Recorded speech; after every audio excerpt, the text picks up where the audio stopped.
Hello everyone! So, welcome to Humane Entertainment. I'm Humane, and I intend to entertain you. So, how's everyone doing today? As you can see, I've yet again dressed up for the occasion.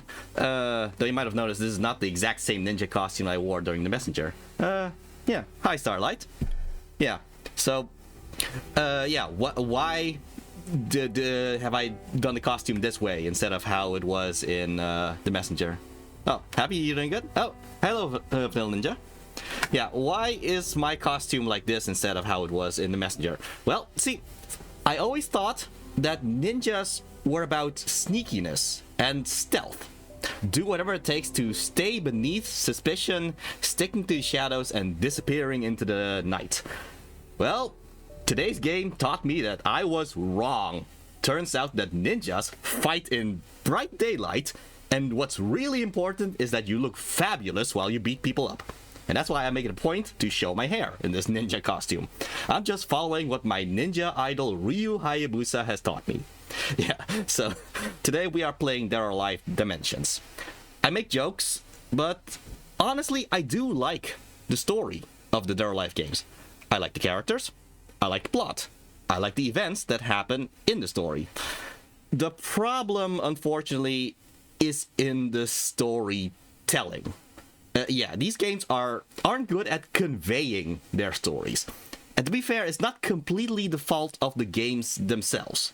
See, when it comes to fighting games, nowadays it's become a norm to have a story mode or a chronicle mode. You would have cutscenes that between each fight, and you get to understand the character's motivations through dialogue and whatnot.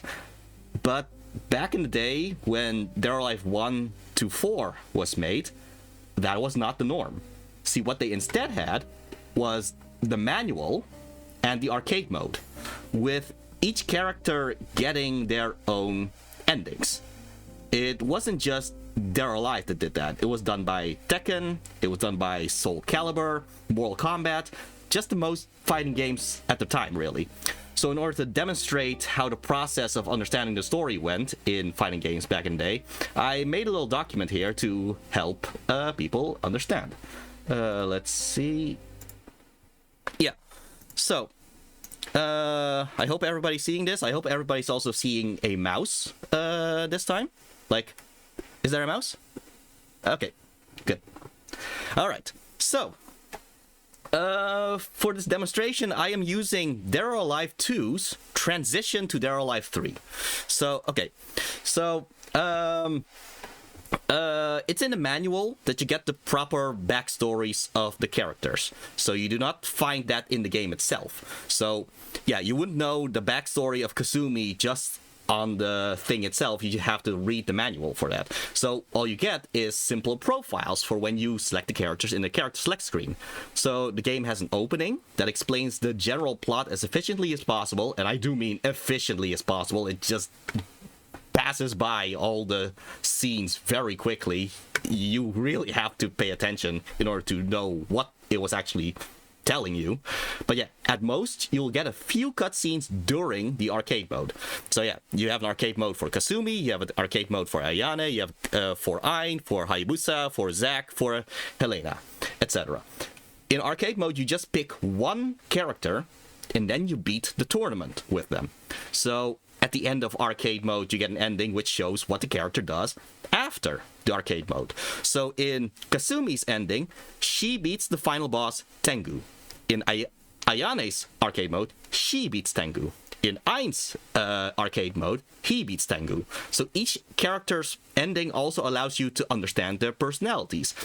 Zack, for example, here, uses the prize money to go snowboarding, while Helena continues searching for her mother's killer.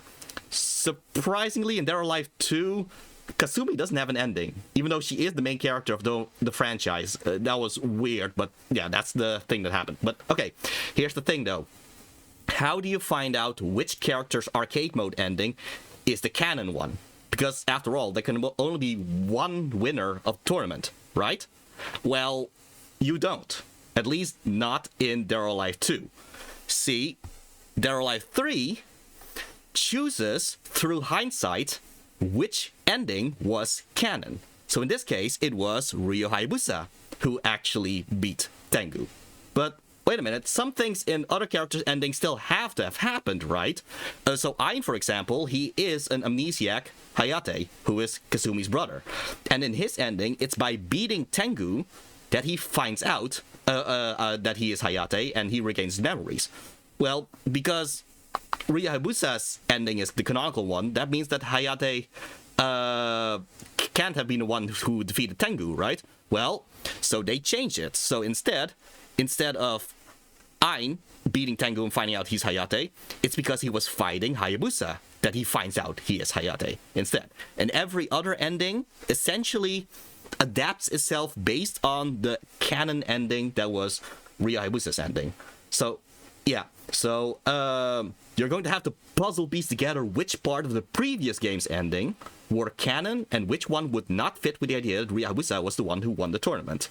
Yeah, whack, I know, right? Okay, but here's the thing. The same case is also with Dead or Alive 3. Dead or Alive 3 also has its own bunch of arcade modes. So yeah, and stuff happens in those arcade modes. But Dead or Alive 4, right here, made it so that Ayane's arcade mode is the one that's canon. So every other thing has to be adapted to Ayane's ending, because Ayane is the one who actually beat the final boss Genra in that game. So yeah, that's also a thing. Zack, for example, in his ending, Zack beats Genra and uses the prize money to go gambling. Well, that can't work anymore, right? Because he's not the one who beat Genra. Well, so they simply changed it that he simply wins at gambling just without the prize money, but still use the winnings to start Zack Island, which sets up Dead or Alive Extreme Beach Volleyball. So yes, that is canon. They actually went on their own little vacation where they on Zack Island, so they would play volleyball together. It's this universe, man. But yeah. So yeah, with the way the story is told in these games, the game we're playing today has its work cut out for it, because you see, Dead or Alive Dimensions that we're playing today tries to unify all these stories told in Dead or Alive 1 to Dead or Alive 4. So unlike the previous games, Dead or Alive Dimensions has a proper story mode that modern fighting games would have. So sometimes by using cutscenes from Dead or Alive 1 to 4, and sometimes by making new cutscenes altogether. That does make it so that several story things are changed. Some that I agree with, some that I don't agree with, and I will point that out when we get there. But yeah, point is, you have to keep all this in mind, that you're just gonna have to excuse the fact that the game storytelling is a little bit disjointed in this game. I mean, just imagine having to work with the material they're given, you know? It's kind of a Frankenstein monster of a story that mixes and matches stuff set up by Dead or Alive 1 to 4. But okay, so speaking of mixing and matching, yeah. Dead or Alive is, in fact, part of the Tecmo universe. So I've shown this before during Fatal Frame. Yeah, so this is a timeline that kind of started with the release of the NES Ninja Gaiden games. So Ryo Hayabusa in the Dead or Alive games is the same as the Ryo Hayabusa from the Ninja Gaiden games. So where does it fit? Well, we had Fatal Frame, which was in the 80s. The modern Ninja Gaiden trilogy and Ninja Gaiden Ragebound and NES Ninja Gaiden trilogy, they are retroactively after that. And then there was an OVA. And then after the OVA, that's when we reach Dead or Alive. So we kind of jump a little bit further here, comparatively. So yeah, it's in between the NES games that Dead or Alive and Dead or Alive 1 that we had the OVA, where Ryo Hayabusa ended up married to Irene. Irene is an FBI agent that you meet in both the classic as well as the modern games. Though in the modern games, she uses an alias, Sonia. So, something I do weirdly find adorable about the Ninja Gaiden OVA is that Ryu and Irene actually start an antique shop together. Yes, I'm dead serious. In fact, you know what? I'm just gonna start up the game because I do want to show something right now. Gameplay. I think this should be the right one. Yeah, okay, so here's the gameplay. Okay, I'm just gonna pick a quick thing. Training, that works. Okay, so I'm just gonna go to the character select screen. Yeah, so this is a 3DS game, so there is a lower screen where I can pick the characters and all that. Oh, and I just noticed that the stats thing doesn't show up in training mode, so I'm just gonna have to use a different mode instead. So, hold on. I have to return with the controller. Okay. No.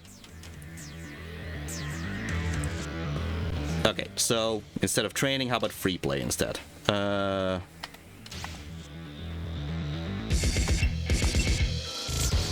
Or I guess it's weird that some things just don't have the profiles thing. Let's see.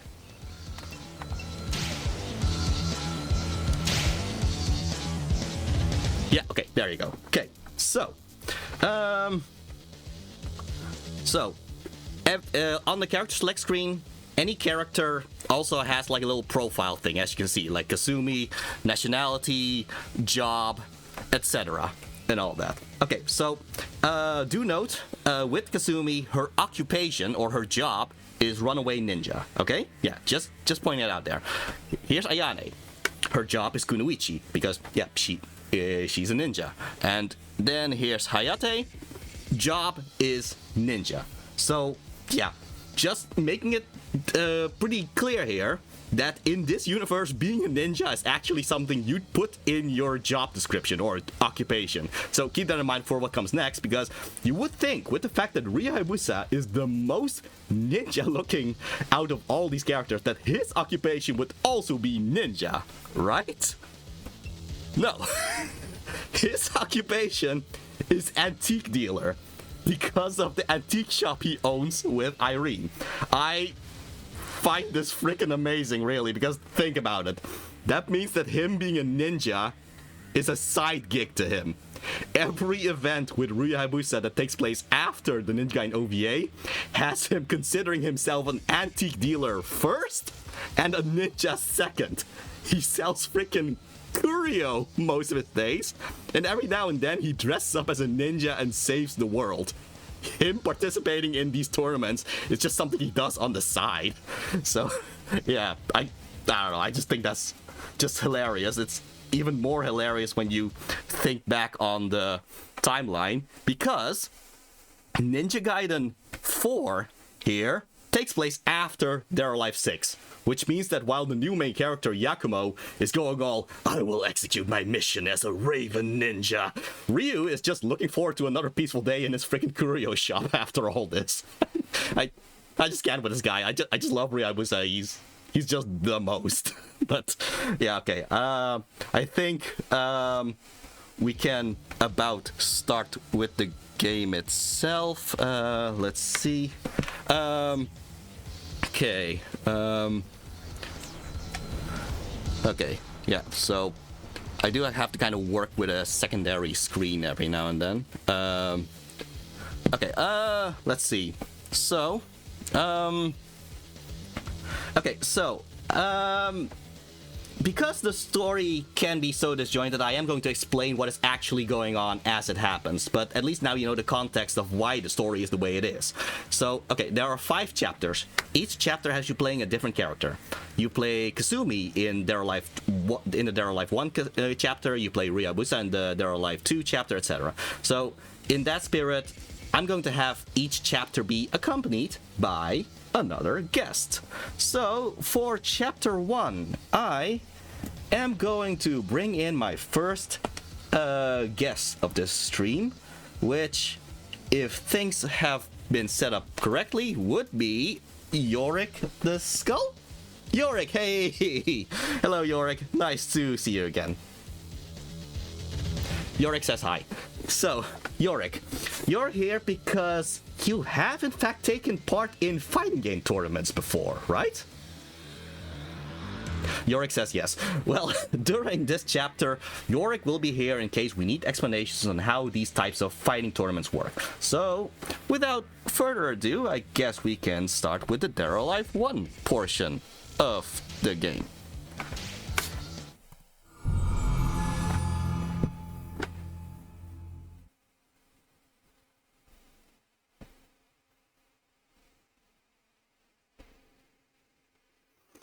Oh, Yorick. Question for Yorick. Are you able to do New Zealand drop? Are you able to do New Zealand drop, Yorick? Okay, he can, but it hurts his teeth whenever he does it.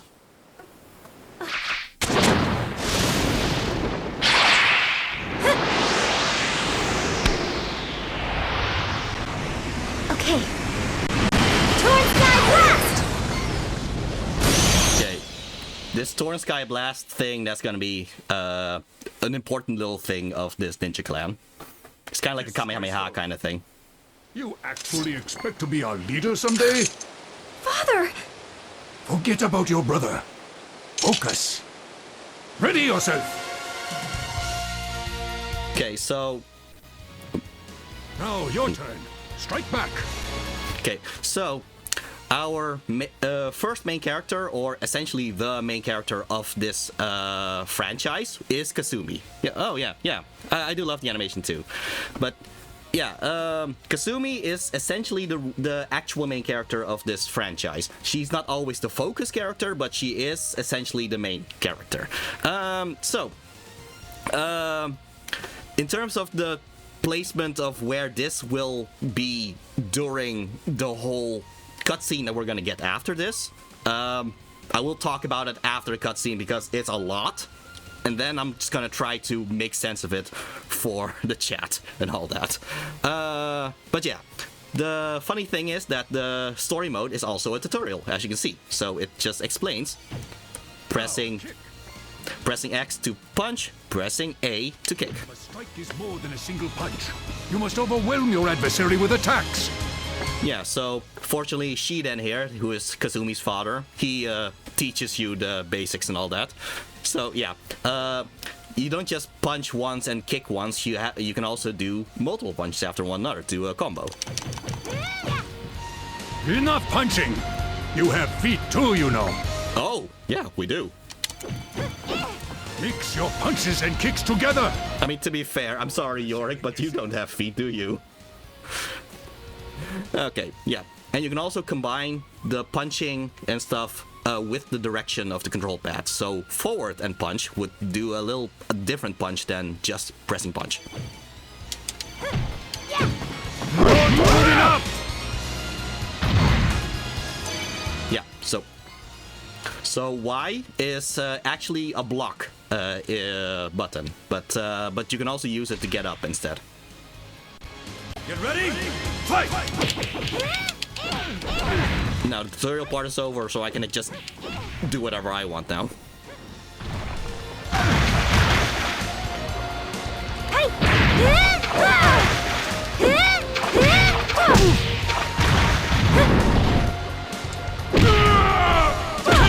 So I just love these stage transitions where you can actually move from one place to another. Oh, Lord Jigglefix is... I know.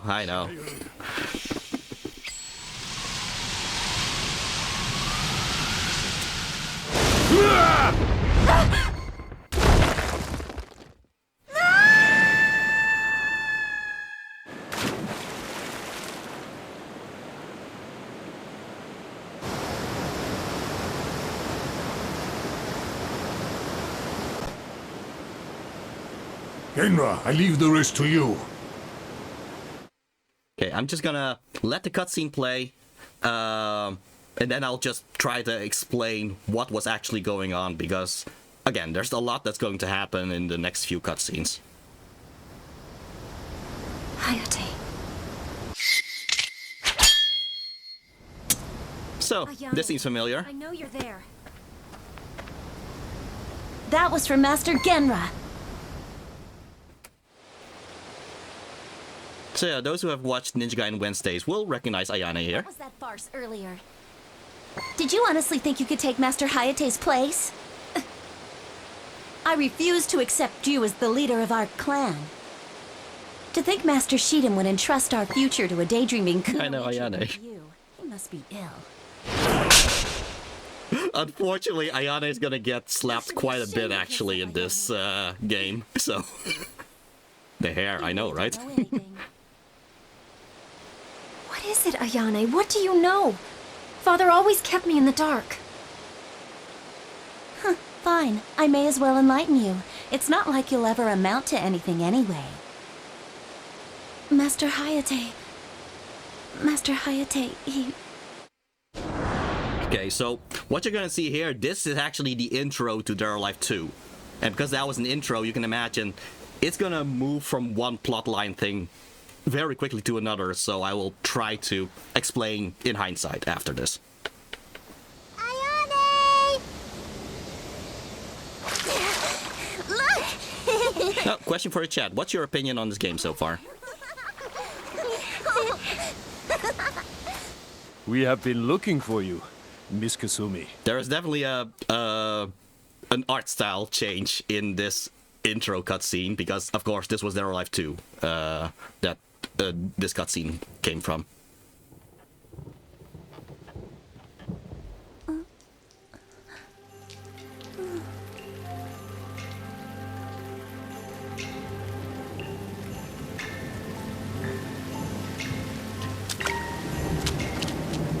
Interesting. Ah, yeah, good.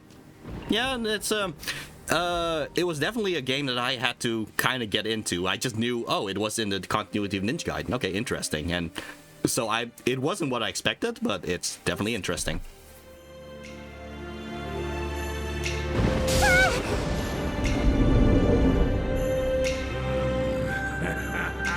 Yeah, I'm just gonna have to cover that after all this.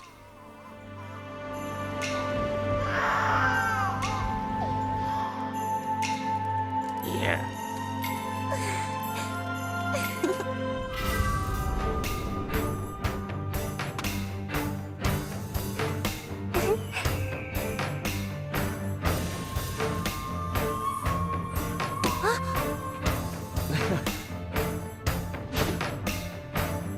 I, Genra, have a request that young Ayane be moved to the Hajinmon village immediately. Further, I ask that she be reassigned to join me in my duties, providing support to the Mugen Tenshin clan from the shadows.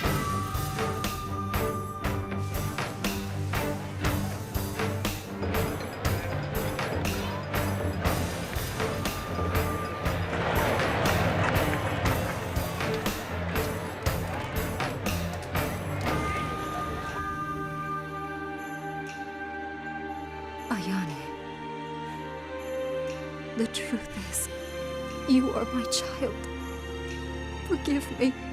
I do find it weird that there's a disconnect to what she said and what the subtitles said, but the same message came across, I guess.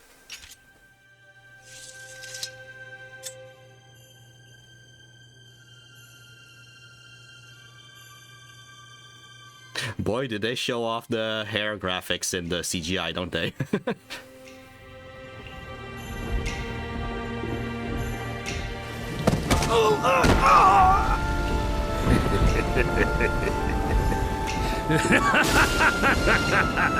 The torn sky blast! I will take it from you now. Ayane! Wowie, yeah.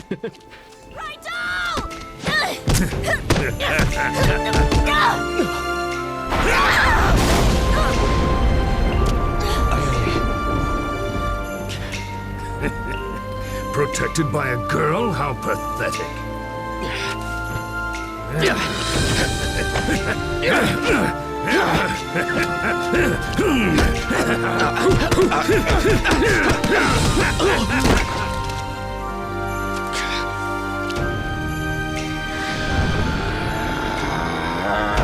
Not that technique! Don't do it! The torn sky blast! Show me!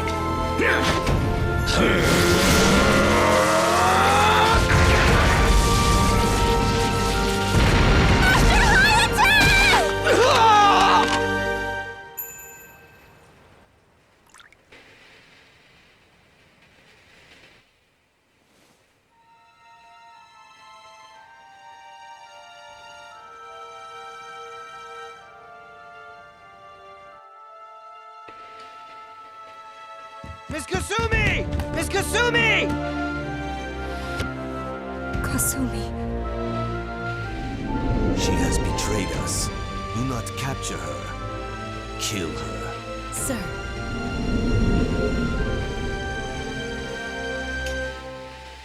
Hayate.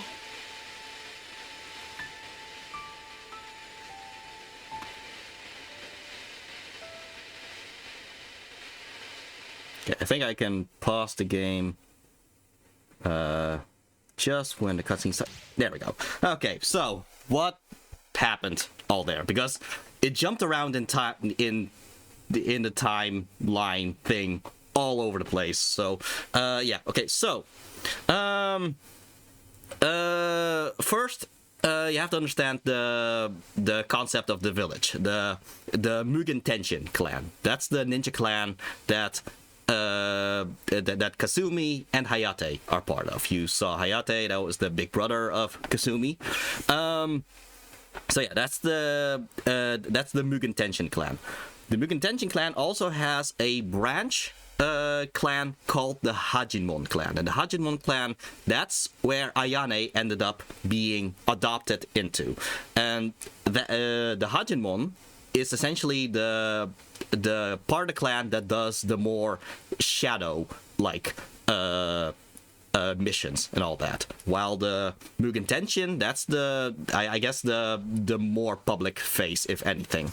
The problem is by leaving the village without permission, she has exiled herself, and in the Mugen Tenshin clan, that should be dealt with death. That's why Genra, who is the leader of the Hajimon clan, has sent Ayane to assassinate Kasumi. So that's the situation here.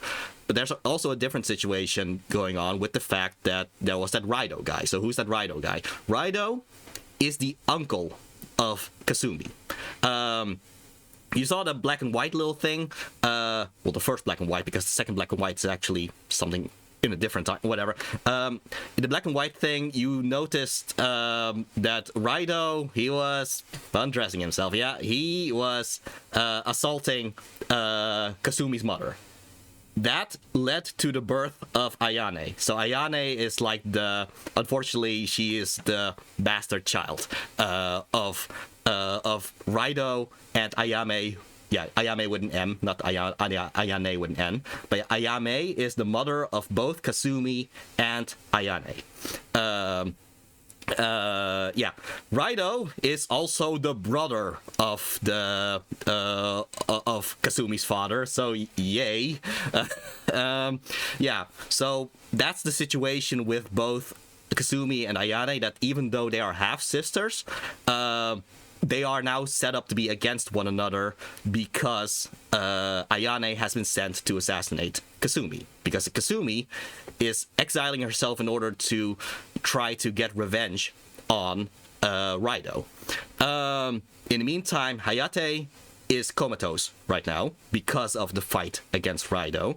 And yeah, what was up with the tutorial at the start then? Well, the tutorial thing actually happened after the fight between Hayate and Raido. Yeah, it's not that clear, but I'm just pointing it out here. That was Kasumi deciding, because Hayate is comatose, I'm gonna try to take his place. Clearly, Shiden, who is the father of Kasumi and Hayate, didn't think she was ready yet. That's why Kasumi ended up failing that tutorial thing. But that's also why Kasumi has now kind of decided, you know what, I'm not gonna try to take over the Mugen Tenshin clan in place of Hayate. Instead, I'm just gonna exile myself in order to take revenge on Raido. So that's how that all happened. So yeah, again, it jumped around all over the place. Fortunately, things go a lot more linearly from here on out.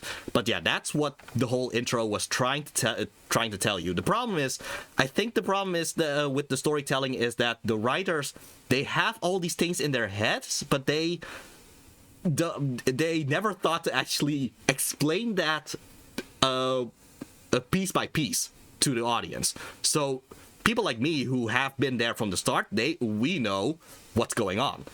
But any new players, they would be kind of confused at this point. So that's why I decided to pause and just explain that whole thing.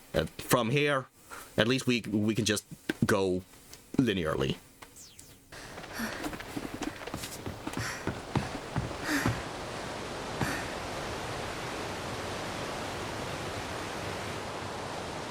There's no turning back now. Ayane. Sister or not, I cannot allow a runaway ninja to survive.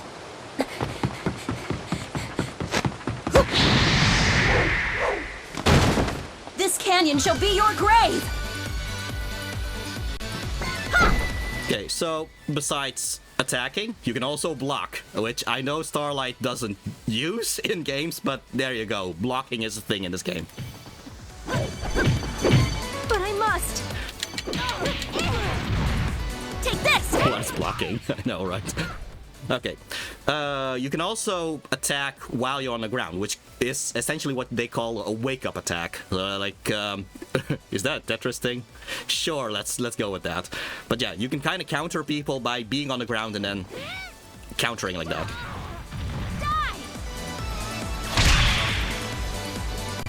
Get ready! Fight! So the fighting actually has something of a triangle system. And when I say triangle system, it's kind of like rock, paper, scissors kind of thing. I will explain that when each of those concepts have been introduced one by one. Blocking is for cowards, I know, right?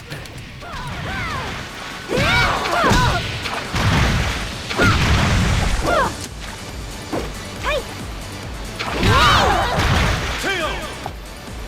Winner! This is Mugen Tenshin.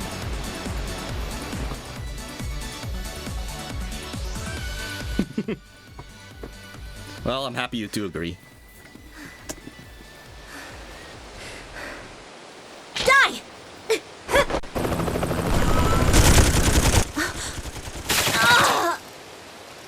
Yeah, turns out this isn't just only ninja stuff.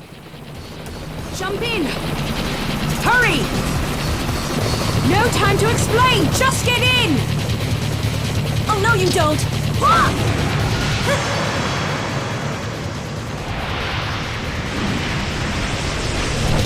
Ninja's worst enemy, I know, right?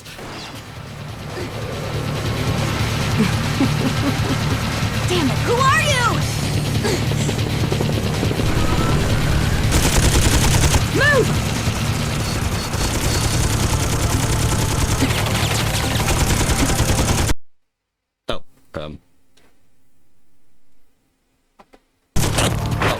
I don't know why the game locked up for a bit there, but okay.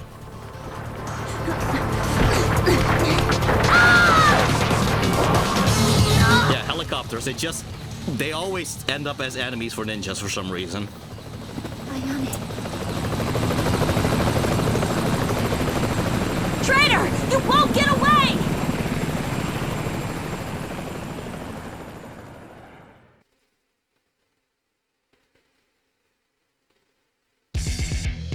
Okay, Okay, I just realized I might have also forgotten to explain one thing, so I'm just gonna quickly pause when I'm able to. There we go. Okay, yeah, one thing I forgot to mention, yeah, there was the whole Torn Sky Blast thing, the Kamehameha kind of ability. That is the main power ability of the Mugen Tenshin clan.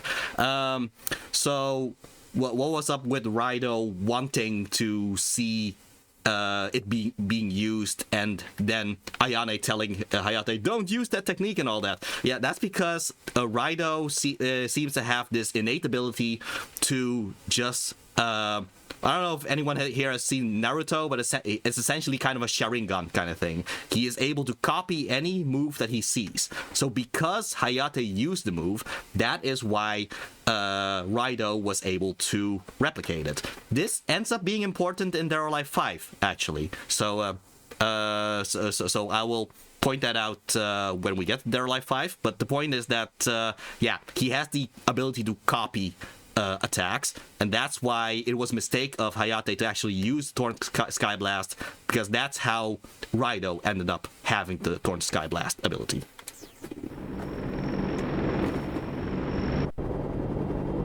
So, searching for Raido, are you? You'll find him fighting in the Dead or Alive tournament. You should join. It's not like you can return to your village. You've got nothing to lose. The name's Christy. Pleasure to meet you.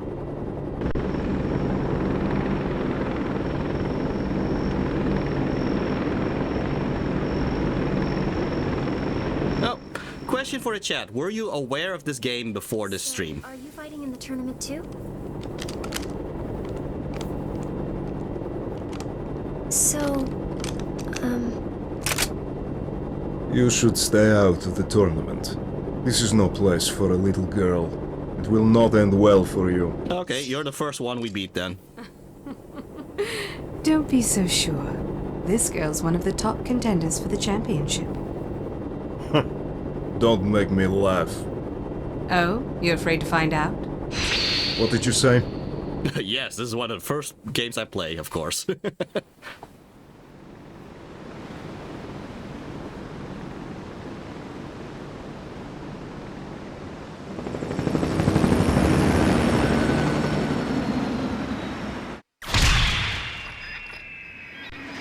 Get me! I have no choice. I played together with Humane. Okay, I don't think there's a tutorial in this fight. So I'll just beat him.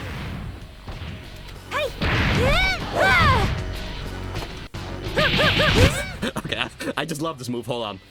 There. Just it's like a bicycle kick kind of thing, but then right in the head. I did not see that coming. You're tough, that much is certain. You're pretty tough yourself, holding your own against a ninja like that. A ninja? I just half expect him to have a boot-shaped indentation on his head after that move. Ladies and gentlemen, welcome to the greatest fighting competition on Earth, Dead or Alive!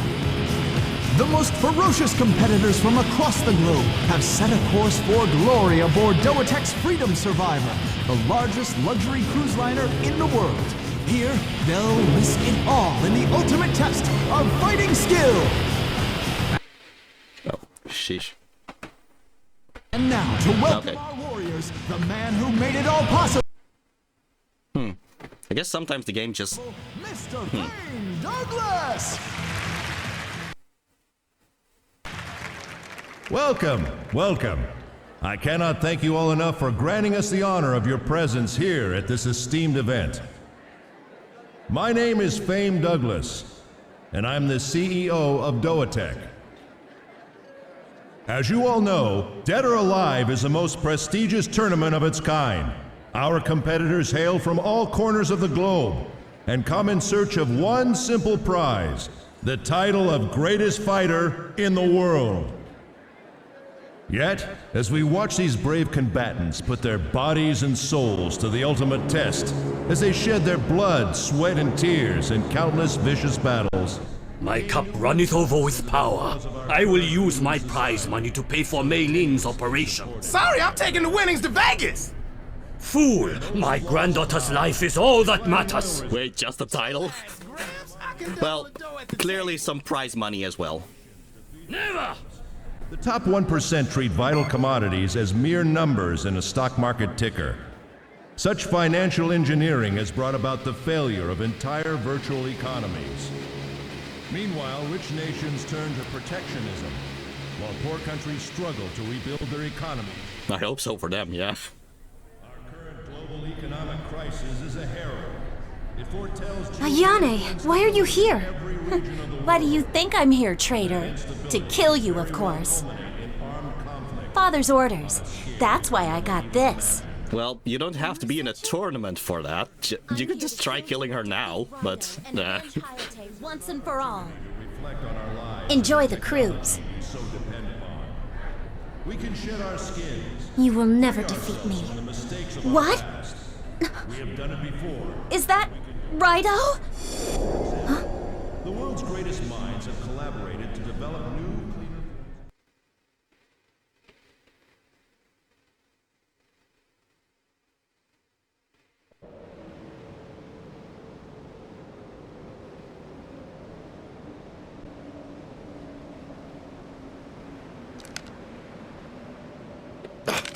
Okay, well, take the shot then. Like, I don't know why you hesitated there. Ayane! Poor Ayane. She's not gonna get treated well in this game, unfortunately. Your skills are wanting, daughter. Just what the hell has Genra been teaching you? My father died long ago!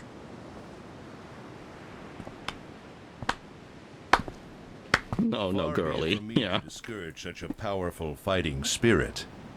But don't you think this is a tad unfair, Miss Kasumi?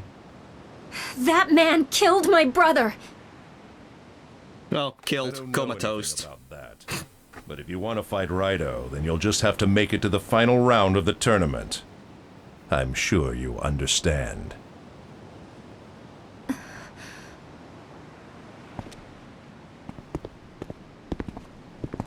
You know, Ayane, during Ninja Gaiden, you had 2 swords. You could have used those things, maybe, to fight against Rido, but whatever. Drama, I know, right?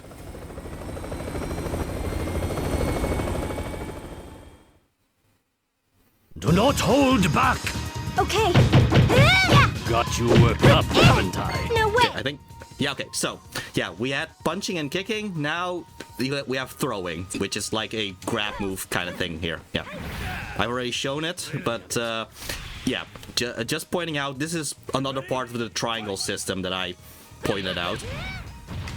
Again, I just love the stomping move, there. If I can't pull it off, I will still try to, with Kasumi.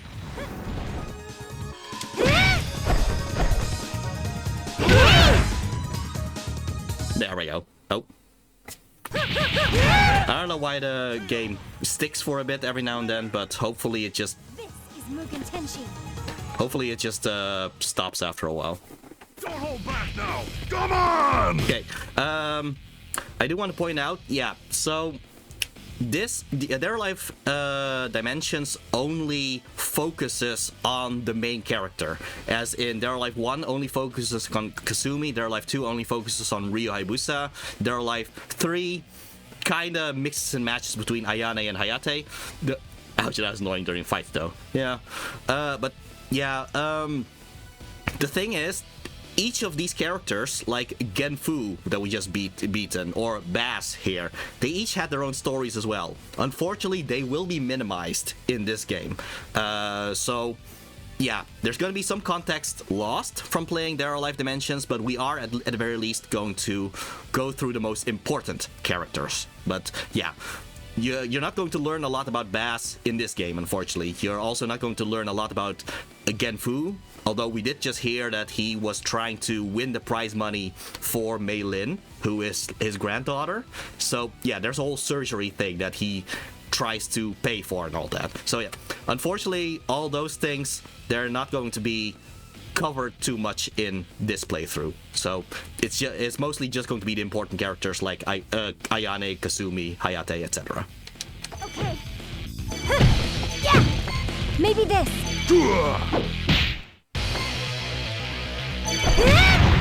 Check or not, I never go easy.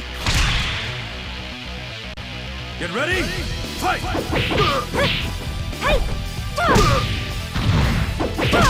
I think part of what I very much like about Their Life's combat system is just the mobility of all these characters. Like, usually you don't see stuff like this in a fighting game, you know? Or at least not back during Tekken or whatever. Like, during Tekken you would want to kind of stay like this most of the time, and then I don't know why Bass is not doing anything. Interesting, but yeah, like Tekken would be more like movement like this all the time, and yet Dead or Alive has stuff like this and stuff like this. Like I don't know, it's I just kind of like that about this game. Anyway, I don't know if you're not gonna do anything. I'll just. Winner! You will never defeat me. Yeah, I am so pumped for this! So Zack is definitely like the comic relief character here. Like he, a lot of bad things happen to him. It's kind of funny in a way, I guess. But, yeah. I got this one! Zack, in terms of... But I'm better. Okay, you'll notice him kicking like this. His fighting style is Muay Thai, which is a lot of fast kicks. I mean, just look at him here. Not bad. Now it's getting fun. Whenever I play Zack, I do those quick kicks a lot.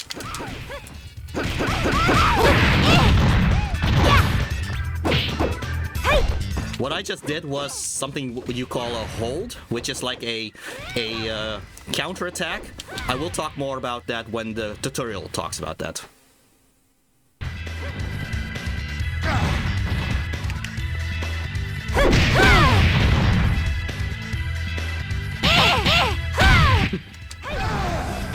Kill! Winner! This is Mugen Tenshin.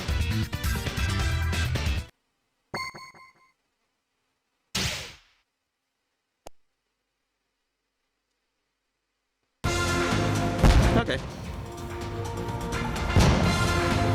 And now, this is it! This is Dead or Alive!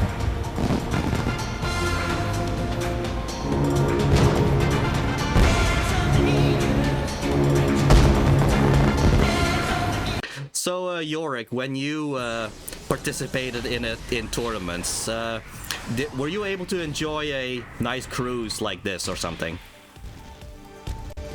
Ready to lose? I have no choice but to fight. So Yorick got a lot of skull massages. That sounds good. However, I mean, do you have any nerve endings for you to feel all that in the first place?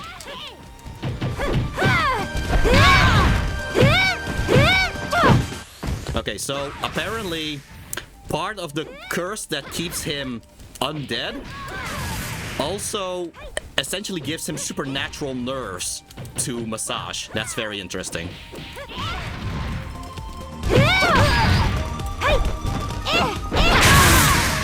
Kill! Winner! This is Mugen Tenshin. Yeah. This whole curse thing is just very weird. I ain't about to lose. Okay, Tina here.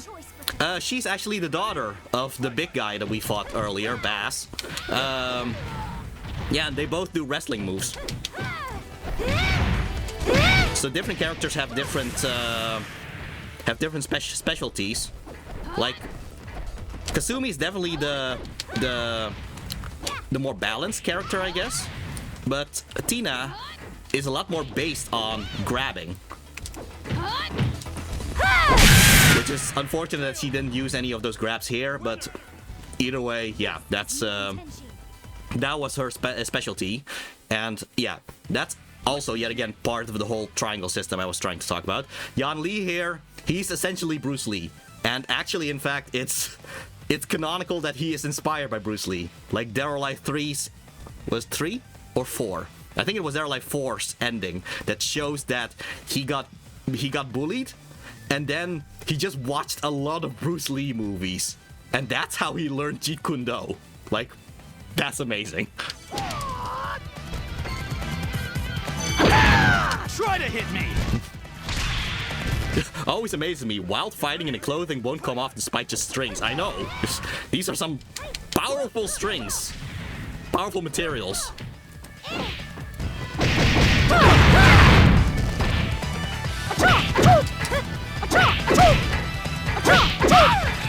Jeez.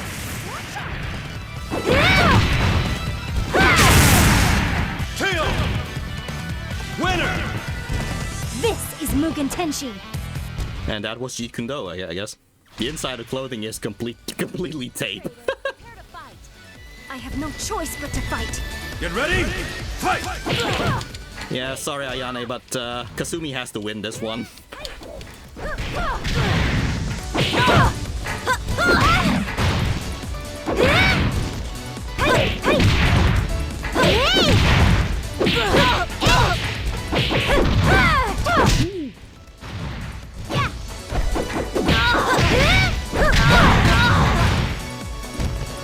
Ooh, well. Again, if I can use the move, I will use the move. This is Mugen Tenshin.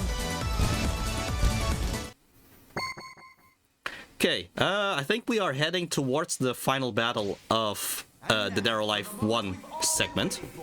Kasumi, our new champion, in one final battle against the strongest fighter in Doatech, Raido!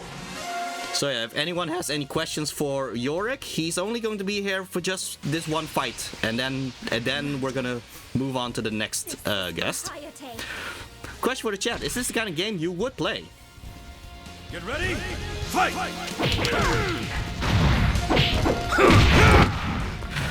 Yeah, so finally the long-awaited thing. No, though I was biased that games like this had no story. Fair. I mean, it's mostly the case of, it's not that they don't have any stories, it's just that they told it in such a way that you didn't expect there was a story in the first place. That's why this game had like this whole chronicle mode in order to actually show the story that was there all along.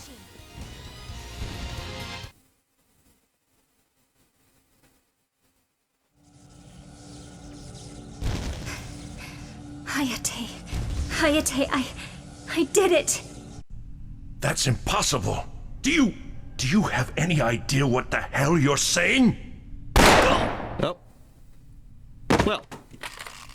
Elena. That's unfortunate. Mission accomplished. Pulling out. It's fun to button mash at parties, that's fair. Realists are an endangered species around here. Okay, this guy here, we're never gonna see his face. And even in Dead or Alive 6, we still haven't seen his face. But he's like the real main villain of the franchise.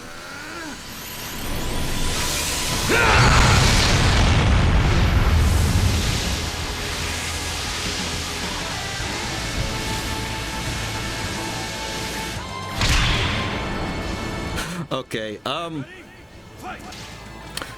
Yorick, in your experience of fighting tournaments, once someone is down, that should be it for the fight, right? Like, what do you do when the opponent just resurrects like this? Like, what do the rules say about that?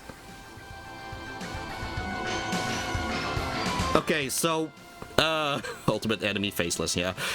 Yeah, okay, so Yorick says that usually it's up to the tournament itself. Apparently, this is one of those tournaments where as long as the opponent can still stand up, I guess the fight just continues. I don't know. I felt like the whole counting down, like 1, 2, 3, 4, there, he's out, but I guess not. Anyway, yeah, Raido is in his ultimate form now.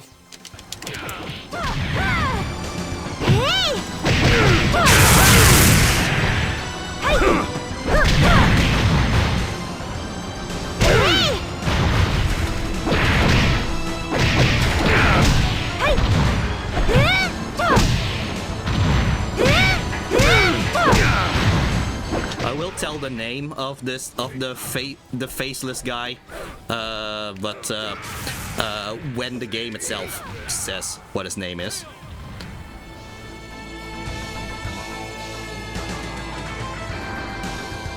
Behold, torn sky blast! Well, thank you for announcing it, I guess.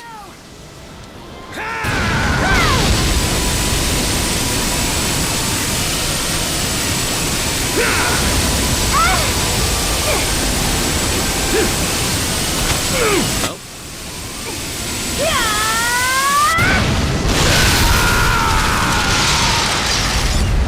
It's funny how he ends up in the same position that Hayate ended up in. It's finally over.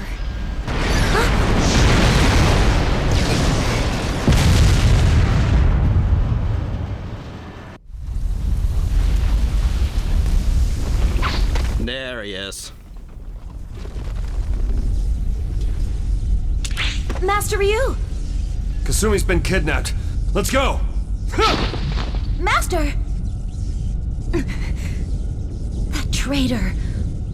Always doing as she pleases. Huh? Wait!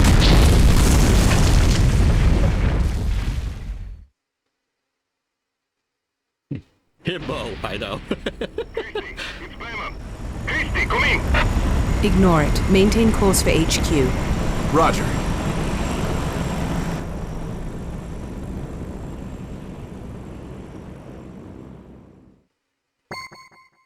Okay. Let's see. Okay. So anyway, that was the Dead or Alive 1 portion of the game. So, Yorick, it's been nice to have you around, but I guess it's about time for us to switch to our next guest. Anything you want to tell the chat before you leave? Okay, he says that he's happy nobody used poisoned swords in this tournament, at least. Okay, then. Yeah. Bye, Yorick. I'll see you next time. Okay, so let me just set up for the next guest to arrive. Let's see. Yeah, okay.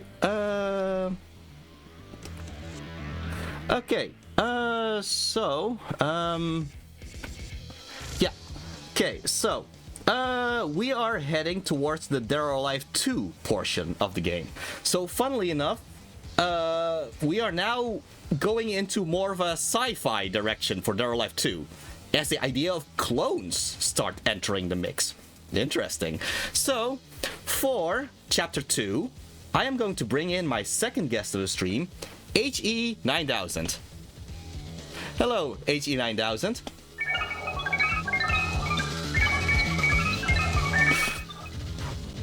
Oh, question for HE9000. Are you able to do an Izuna drop?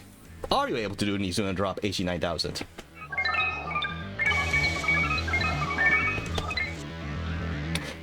He said the Izuna drop is a move he only heard from history and never was able to do it himself, and that would be interesting to check. Okay, so, okay.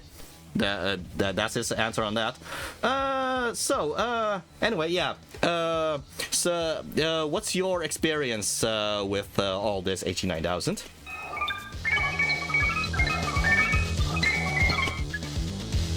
Oh, okay. So, because of his constant back and forth of time traveling, this is actually HE9000's first time meeting us.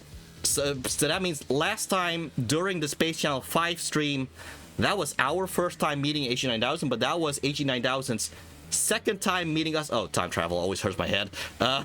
Regardless, HE9000 will be here to answer any questions in relation to cloning in the future. Oh, hi HE9000. Yeah, I guess nice to meet you, HE9000, even though this is for us the second time we see you.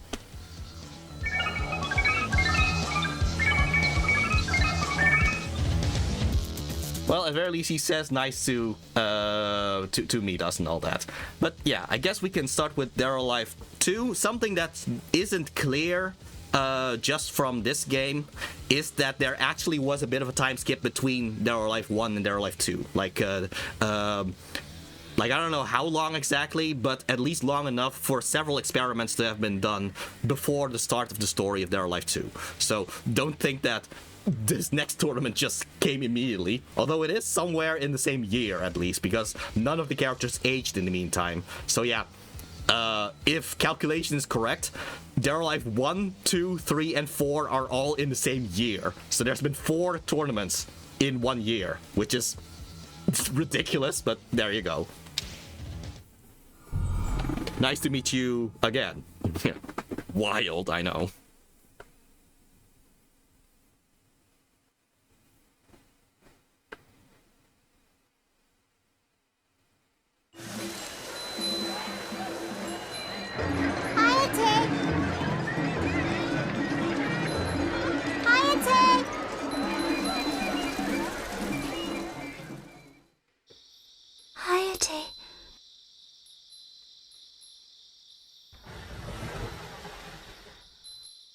So that's odd, isn't it? Wasn't Kasumi kidnapped or something? Hayate,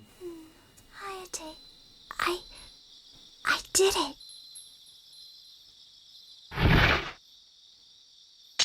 Traitor! Why are you back here? Stay back!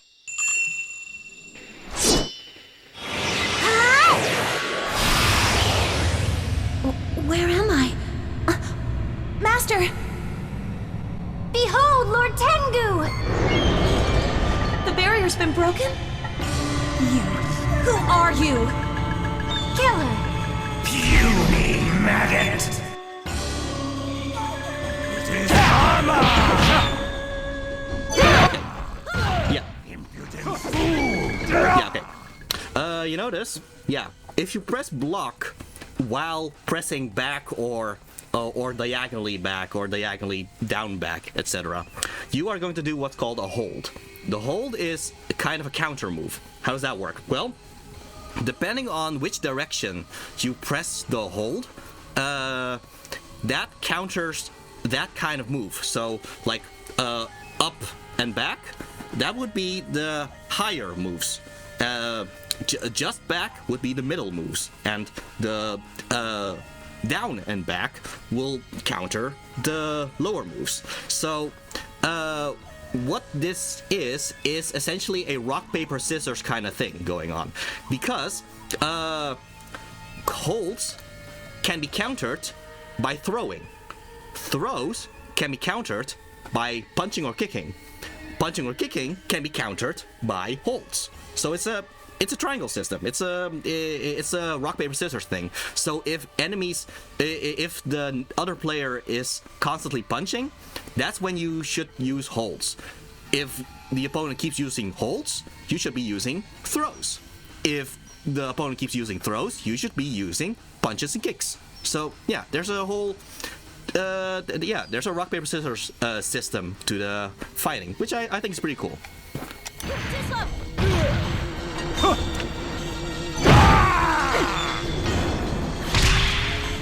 I will explain the Tengu in a bit.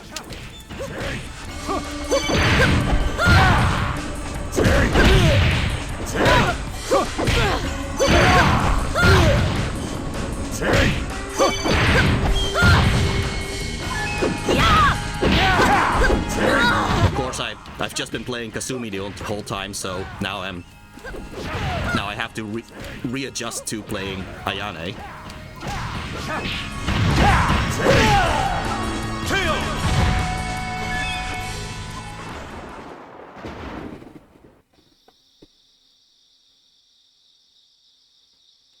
Ayane.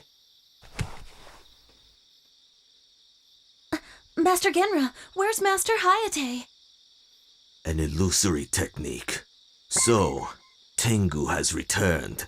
Ayane, you must find Hayabusa. He is off the shores of Europe right now. Europe?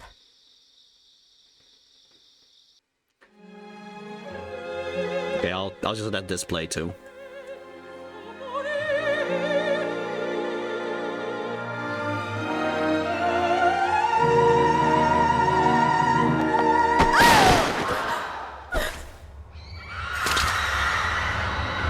There's a lot of assassinations we are seeing in a row, aren't we?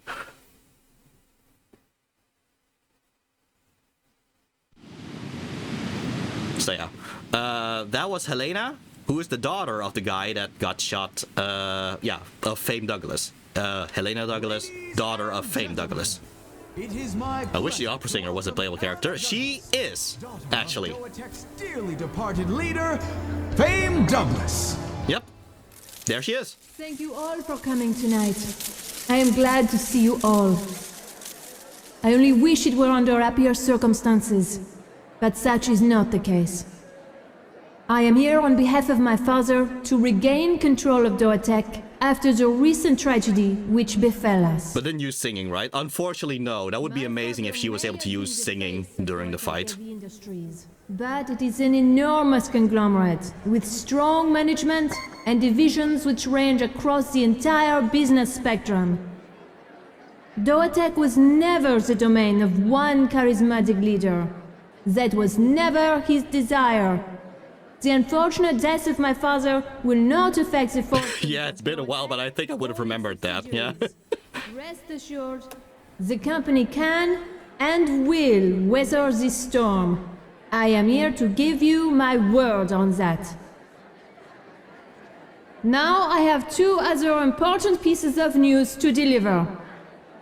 The first piece of news, I wish to take this opportunity to announce the second Dead or Alive tournament. Second, I, Eleanor Douglas, wish to formally announce my participation in the tournament. Not only as a sponsor, but as a competitor. Isn't that just wild to host it and then also compete in it? Is she French? She's French, yes. That spoiled little princess is going to compete in the tournament. Isn't she worried she'll break a nail? This tournament already has a rich, smart, sophisticated female fighter. Me. 2 is too many. Yeah, good ear. I'm going to Vegas, baby. How? On a senior bus? Jeez, Zach. Oh yeah? Well, that's too bad. Cause that prize money is all mine. We'll see about that.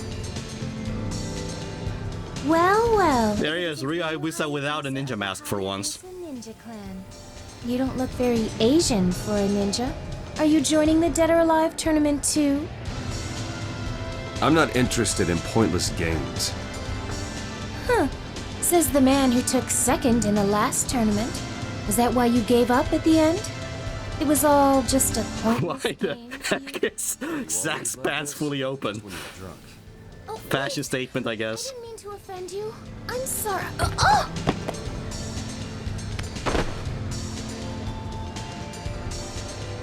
Hello, I'm La Mariposa. Yes, sir. Project Alpha is proceeding as planned. I'll be returning to Doatek, Germany immediately. The Ninja Kasumi is a stellar test subject. Himbo, I know. The breakthrough we've been waiting for. Hey, you want to know the most himbo move he can do? He actually honey trapped her. Like, he was just there so he could get her ID card, and then he just leaves while she's in the shower. Sorry to keep you waiting, Mr. Hayabusa. You again. Yeah, nice to see you too. You learn anything? We pinpointed the location of the research lab. It's in Germany. What a coincidence. I established contact with the Doatek Germany scientist. Kasumi's there too. So let's go. Understood. So yeah, the voice you just heard there, that's Irene, his wife.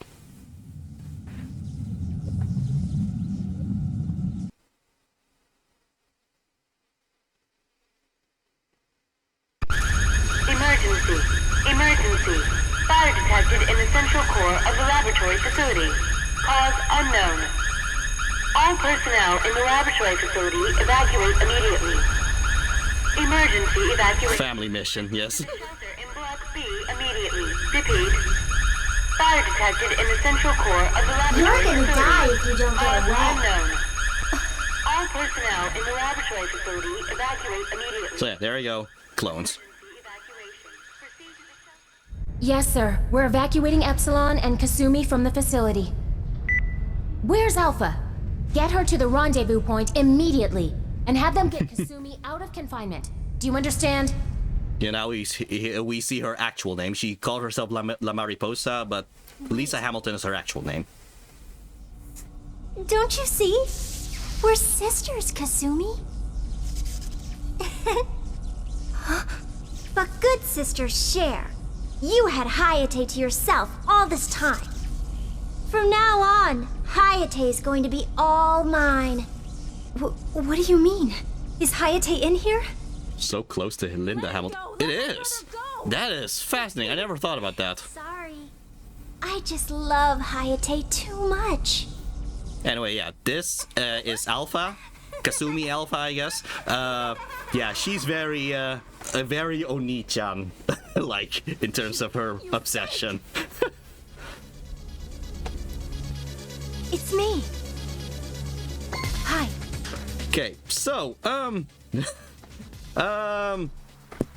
so 89,000. How do you? How is cloning in terms of the legal ramifications in the future? Like, have people figured something out about that?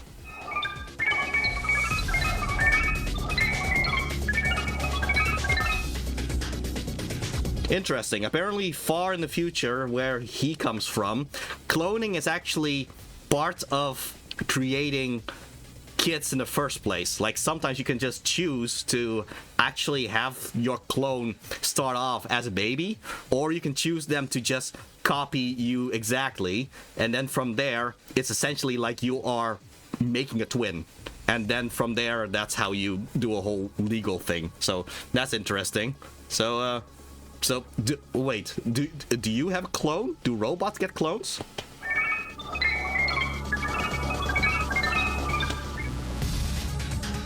Well, no, that would just count as a sibling because you just build another robot. That's fair.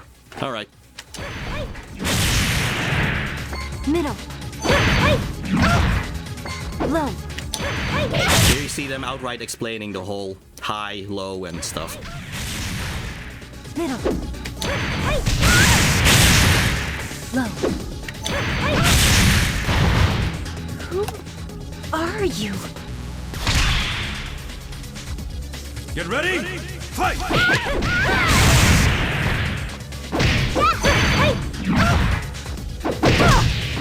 Yeah, the prompt for the holds, they only appear because this is a tutorial. Otherwise, you would actually have to figure it out yourself when to use hold. Winner! This is Mugen Tenshin.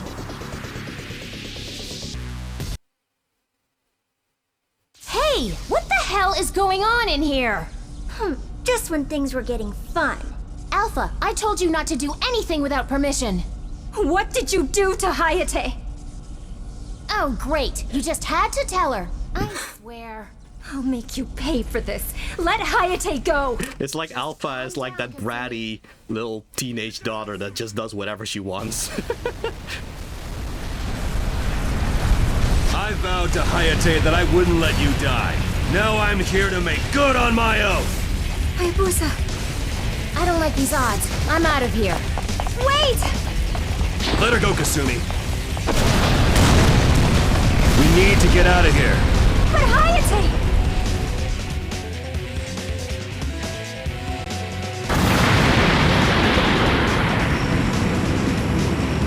Captain, it looks like we're losing altitude. The engine's gone out. Brace for auto rotation. We're going down. 01, do you read me? 03 needs to make an emergency landing. Bring Alpha back to headquarters. We'll be there once we're back in the air. Roger. Good luck. Hayate! My Hayate! He's gonna die! Again, I'm just gonna let things happen and then I'll just try to explain a few things afterwards. Ryu, good job getting this data from the lab. We've just finished analyzing it. And? No. They were experimenting with DNA sequencing, trying to recode genes to boost the human body's physical power. Looks like a big project. First Raido and all his strength, and now that Kasumi clone Alpha. It all adds up. Look! That's... It's Hayate. They've resurrected his body. I have to go. I have to go help him. Yeah, so, I have mentioned that there were some changes that I don't agree with. This is gonna be one of them. I'm just gonna let it happen and then... Go where? He's long gone. Didn't you see the helicopter taking off? We can't know for sure unless we go back and check. You're a shinobi, right? Act like one. I know what I'm doing. We're just wasting time here. Well then. Use your head. What would going back now possibly accomplish? Ryu, what the hell? That's enough! If I let you die, I'd be breaking my promise to Hayate. I cannot let you do this. But what if Hayate dies? All will be for naught! Hey, wait! Where are you going? Let her go.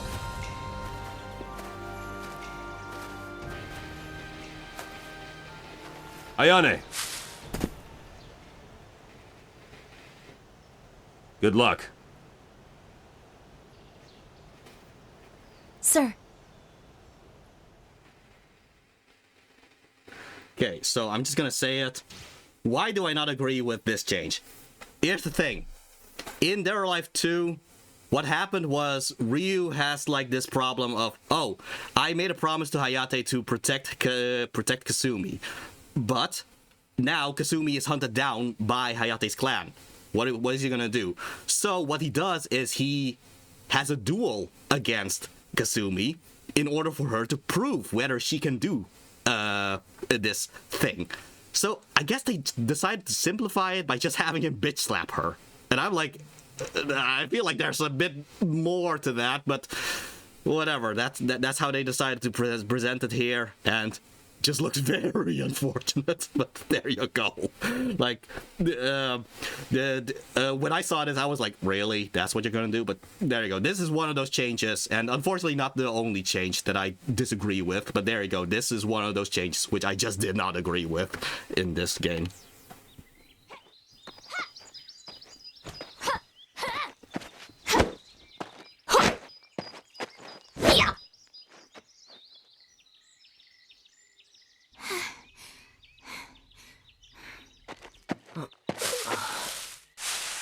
Who's there? Kasumi. Whoa, what? Who are you? What should I... Are you okay, mister? Kasumi, you're safe. Don't talk, just lie still. I'll go get some help. Wait, Kasumi, don't go. Okay, I think from this point there should be a... Or maybe it's after this cutscene, or after this fight, that's when we get a time skip. And I'll point that out when a time skip actually happens. The game just never says that there was a time skip, so I'll just point it out when it actually happens. And unfortunately, yeah, I'm just gonna have to beat up Ayane again.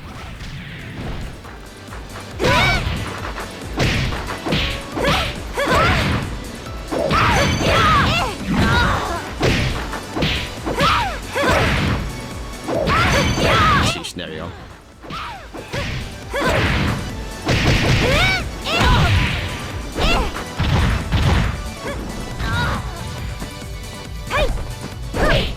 Oh, well. Oh, sheesh. Okay, well, there you go. Okay, so back in Dead or Alive 2, I think it would have been kind of ambiguous who actually won this fight, but I guess because Kasumi's the main character, they decided to make Kasumi the one who actually won this fight, which yet again takes away another win of Ayane, but there you go. Nama Samanta Vajanam, Chanda Maharoshana Spatayam Kamprahamam Om Giri Nama Samanta Vajanam Chanda. Damn it! All right, I didn't explain the Tengu thing. Okay, so, No. You must leave this place at once. This is no martial arts tournament. A commoner like you will never survive. You just worry about yourself! Yeah, okay, so there's now been a time skip between that previous cutscene and between here. They didn't say it was, but there is a time skip now because it's been a while until the actual tournament started. Now we're actually at the tournament.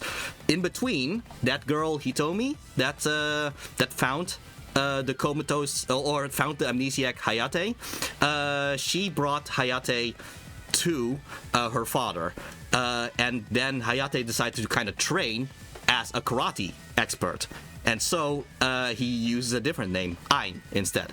That's gonna be kind of the story thing where Hayate will compete in this tournament, but using karate instead of ninjutsu, because he doesn't remember him being a ninja. But yeah, that's the whole thing. But what's the deal with the Tengu? Well, there is kind of like a barrier between the human world and the world of fiends and whatever and all that. And yeah, the Tengu is one of those people that actually lived in the other part of the realm.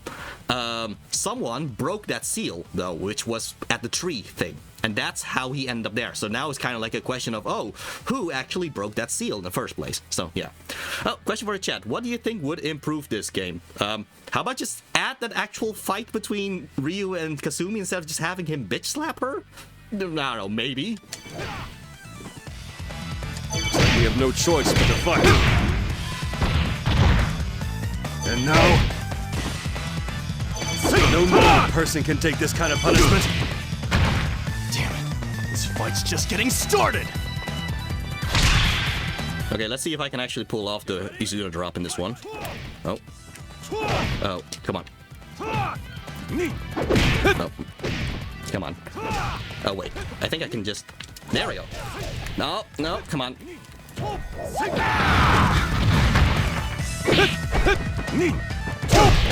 There we go.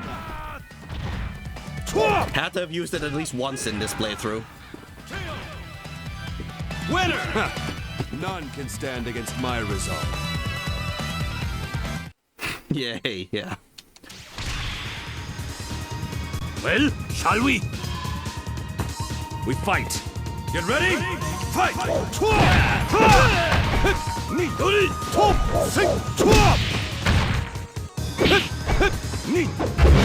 So yeah, Ryu can teleport.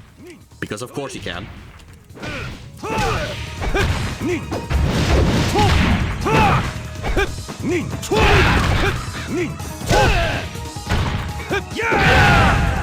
Kill! Winner! None can stand against my resolve. I don't know if you guys noticed, but I don't need to get used to Ryu at all in this game. He's kind of like my main. Get ready? Fight!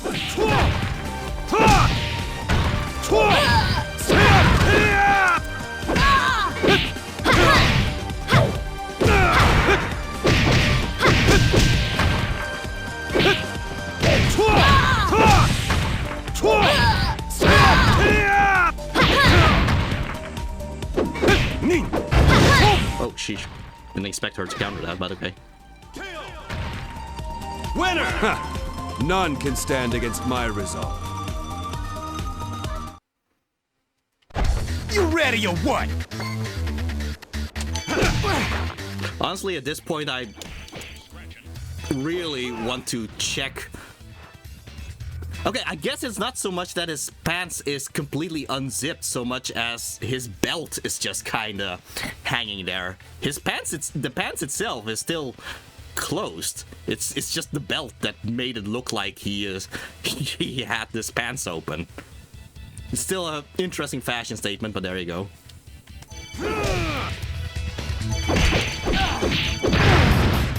I'll save the earth from the light. No, the pants were open in the cutscene. They were? I will have to recheck that.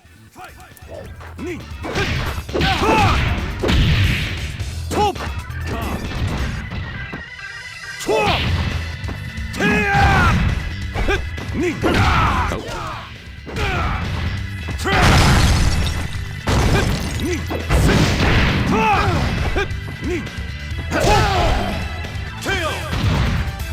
Winner! None can stand against my resolve. You know, now I'm curious, 89,000, is there any fashion statement in the future where you just have your pants open for a bit like that?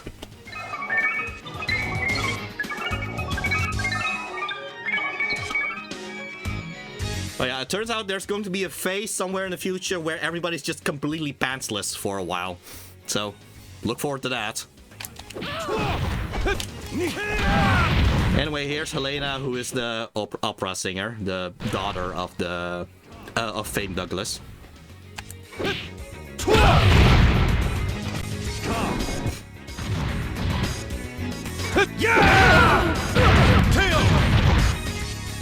Darkness will overcome you.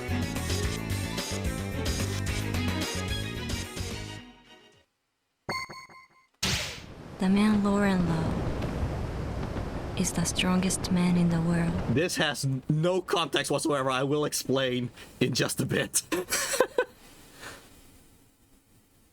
Yeah, some of these side characters, they essentially have no context whatsoever because it's just a cutscene by itself. Okay, the whole thing with Leon, yeah, this character's called Leon. The whole thing with Leon is, yeah, Lauren there was like a girlfriend, love interest kind of person who died, and now Leon just goes through the world trying to prove that he is the strongest in her honor and all that. There's a whole personal story with him which does not get any focus in this game at all, besides just putting that cutscene right there with no context. So yeah, just pointing out there's still a lot of things that we miss in this game, but yeah, that was the whole thing of what the heck was that.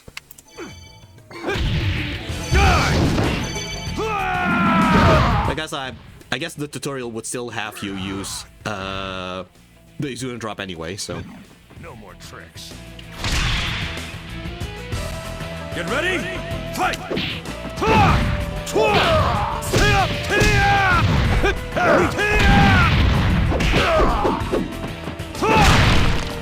You know, I also kind of like that move that I just did here. Ryu just... Oh yeah. The move where he just jumps back and then just launches himself like a torpedo towards the opponent. Like, it's hilarious whenever I do pull it off. You're never gonna learn, are you, little girl? Like father, like daughter. I ain't about to lose. We fight. Get ready? Fight! Okay, here. There. He just launches himself like a torpedo, like that.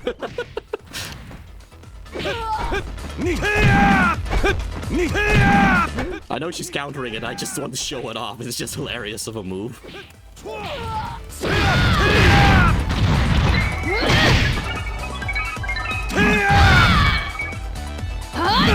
Okay, so HG9000 says that that's a move that he can do, so that's interesting.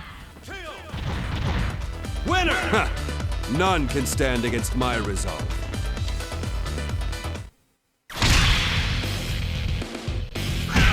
Bring it! We fight. Get ready? Fight!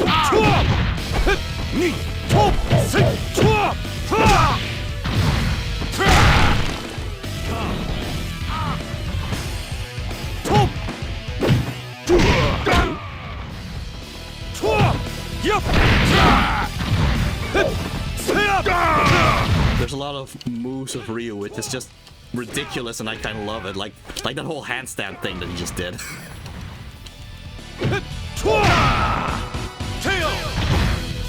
Winner!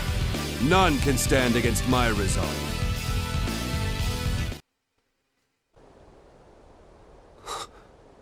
You. It cannot be. No one can stop me.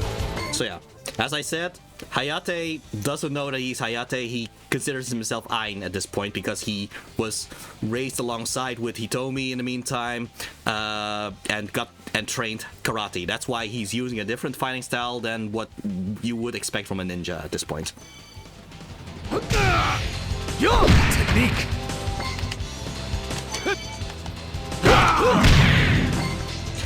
Here you just saw that I was prompted to do the counter, and he instead used a grab move. Again, that's part of the triangle system. If someone tries to do the counter thing, do a grab instead.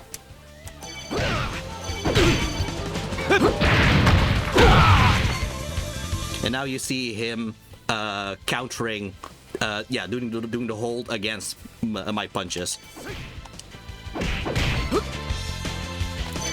And here you're instructed to use grab in response to his counter. So, yeah. Not bad. These are all very fast things, and it's just something that that competitive gamers of this franchise just know how to inherently do all this.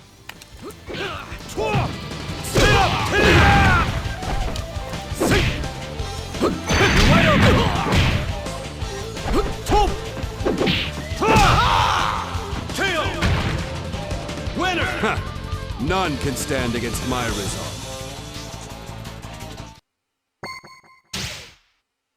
By the way, if you hear those little sounds that... Oh, okay, here. I'll just let this happen first.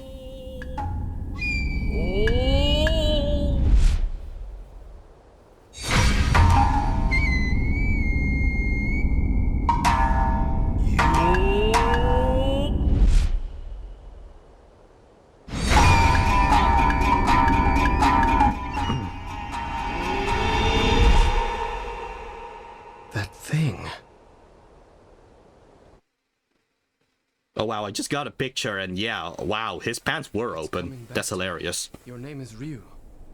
I know much about you. Have faith in me. Until we meet again. By deception. Owns all.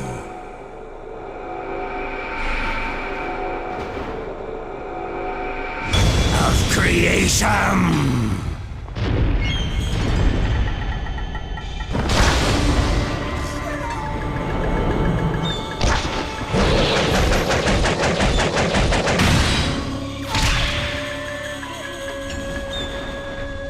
Get ready? Fight! Okay, just to be clear, this Tengu does have a name. His name is Bankotsubo, but yeah, you just call him Tengu and all that. But yeah, Tengu is... Yeah, Zack's pants were like open. Yeah, that was interesting to see more closely with a screenshot I got sent. But yeah, Bankotsubo, he's more like a force of nature, if anything. So the fact that Ryu is the one beating him, that seems in character with Ryu. But yeah, the main thing is more about, who actually set him free. The whole vision that Ayane or Hayate got, that was mostly just a sign that he's feeling the presence of Tengu, I guess.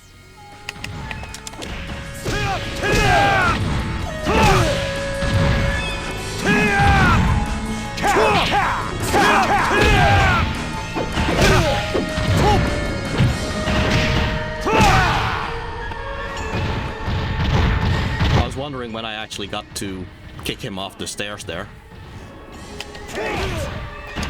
I actually no damaged him, that's amazing. The darkness will overcome me. What in the John Wick? It is done. The evil is vanquished. A new path awaits.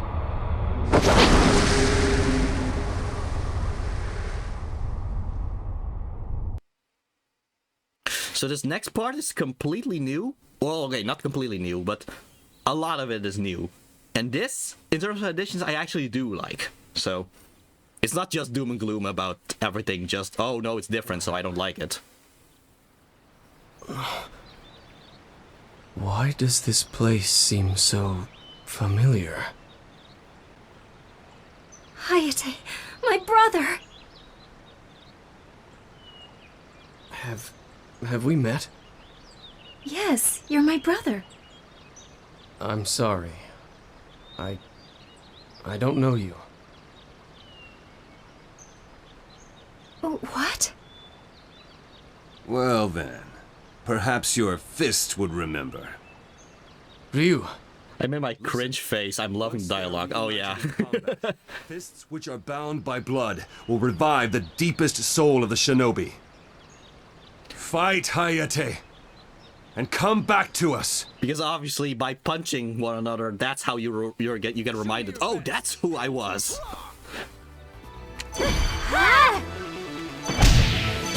Not bad.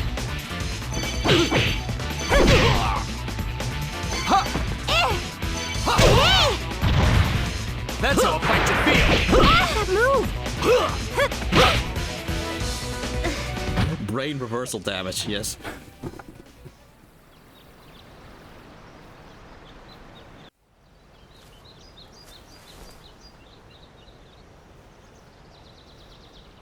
I remember. My name is Hayate. I am the shinobi of the wind. Kasumi. I'm sorry.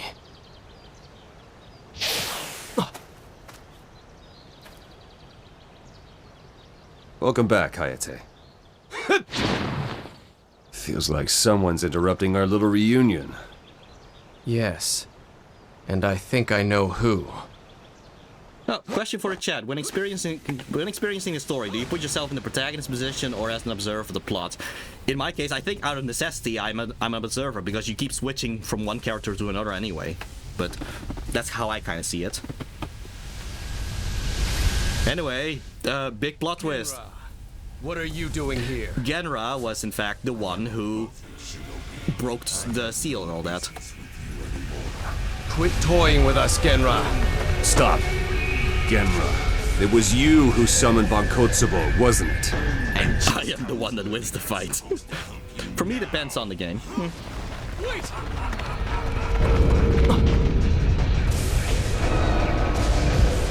Ayane.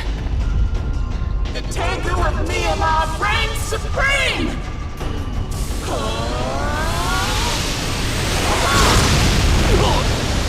Another one of Genra's tricks? An innocent soul, tainted by evil. I hope we can recover her. We have no choice. Right.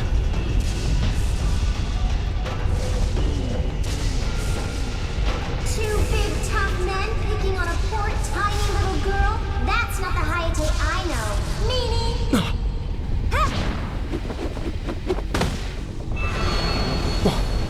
Keep your wits about you. That is not Kasumi. Another Genra trick? Yes. A wandering soul, created by the hand of an evil man. A clone. That's what this is, isn't it, Ryu? Call it whatever you wish. Hayate, let's go! Okay, so one thing that is also kind of unique to Dead or Alive is the fact that there's a tag system. Like, okay, several other games also have a tag system, but the idea is that in Dead or Alive, you can. It's not just telling stories through dialogue or through cutscenes. Sometimes it's simply through character interactions during the fight. In this case, because they want to show off that Ryu and Hayate are like close friends and all that. Let's see if I can. Leave this to me. Because I do want to actually have it show a specific move. Yeah, but you can switch back and forth between the two.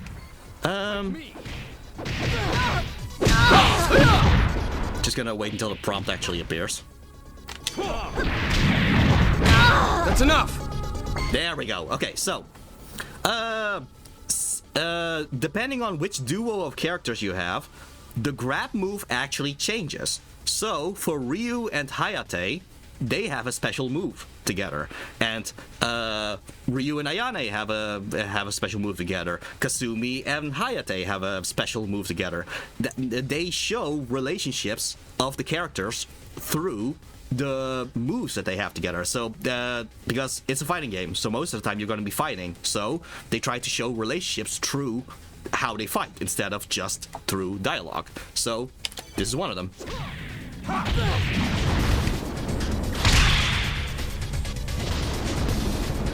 Get ready! Fight!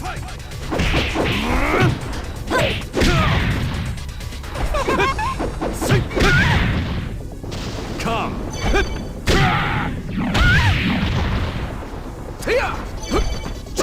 Look at it. One of the fun parts of playing Dead or Alive, which unfortunately I'm not going to be able to do something that I'm not able to do during this stream, is the fact that what I like to do is I'm just going to go to tag team battles. Just gonna test out every character's possible possible tag team throws. That's kind of part of the fun for me, in fact. Because I just like seeing how all those characters' relationships can be represented through how they fight. Ready! Oh, sheesh. Same input every time, yes. That's enough! Sheesh, Ayane is, Fight me! Ready! Leave this to me! I want to end it with it, at least. Come on. Ah, come on. Fine, I guess I'll just... Oh, there we go. Okay, good. Winner! She's done losing. Yes. Fortunately, we are heading towards Dead or Alive 3, which is essentially her game, in fact. Some connection to Doatech. What is this Doatech anyway? Well, here's what we know. They're a vast chemical industry conglomerate and weapons contractor for the armed forces. In addition to their industrial work, they're also the chief sponsor of the Dead or Alive tournament. At least, that's what everyone outside the company believes anyway. But as we say at the agency, the bigger they are, the easier they are to infiltrate. Our investigation has learned that Doatech suffered from a, let's call it a hostile takeover. But it was its own private military arm that did the taking over. They're using the company's massive technical resources to develop some kind of crazy bioweapon. Hayate, meet Irene. She's a CIA agent. Codename Sea Swallow. Pleased to meet you. Ryu never shuts up about you, you know. The pleasure is mine. So are you. How long have you and her been, you know? Don't worry, we've worked together for a while. You can trust her. Yeah, that's not what I meant. Where am I? Irene, yes. Ayane, you're awake. Hey, wait. You're... Yeah. You managed to survive. Good thing punching someone always helps them get out of their brainwashing, you know? Where's the traitor? Kasumi, where'd she go? Typical runaway ninja, always trying to escape. Oh no. Kasumi, where are you? I just love how Hayate just has to suddenly get all this context just slapped in front of him. Like, oh, Kasumi's a runaway ninja? What? That means I have to hunt her? What? Like, yeah, there's a lot for him to take in right now, just after regaining his memories. Okay, yeah, that would be, Dead or Alive 2. So, yeah, 89,000, thank you again for joining, but yet again, it's about time for us to switch to our next guest. So, anything you want to tell the chat before you leave?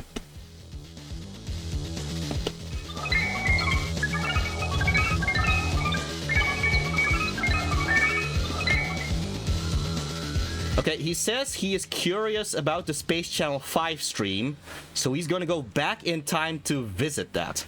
Oh, well, have fun with that, 89,000. Okay, wait. Does that mean that we have closed the loop? Because he went back in time in order to... Let's just not think about it too much. Okay, anyway, let's see... for the next person, the next guest. Yes. Okay. So, yeah. We'll just head towards the Dead or Alive 3 portion of the game, and at the end of the previous chapter, yeah, good luck with that. Yeah, at the end of the previous chapter, there was the whole reveal that Genra, Ayane's foster father in the Hanjin Mon, was the one behind the release of the Tengu. You have to admit, in a way, that the ninja clans are a bit of a cult, right? I mean, it's like, oh, you leave, so we have to hunt you down now. So, yeah. So, because it's kind of like a cult, for Chapter 3, we are going to bring in my third guest for this stream, Bob the Cultist. If Bob the Cultist would like to appear... Oh, hello, Bob the Cultist. Yes, I'm happy to see you again. So yeah, say hi to Bob the Cultist, everybody.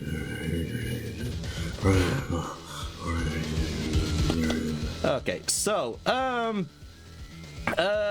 yeah, this next chapter is going to kind of cover the whole thing about the consequences of traitorous ninjas and stuff. I assume that you've had your fair share of traitorous cultists, right? Oh, yeah,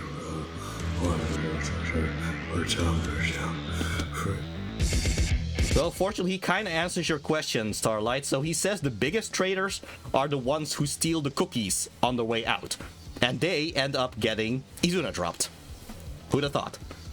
Okay, anyway, Bob will be here to answer any questions in relation to clans and how they treat traitors and runaways.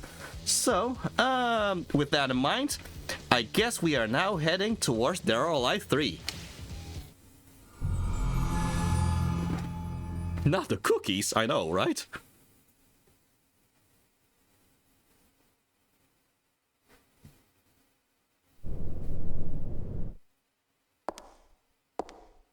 Lady Elena, Mr. Donovan expects you to continue your winning streak. In return, he'll show you the truth.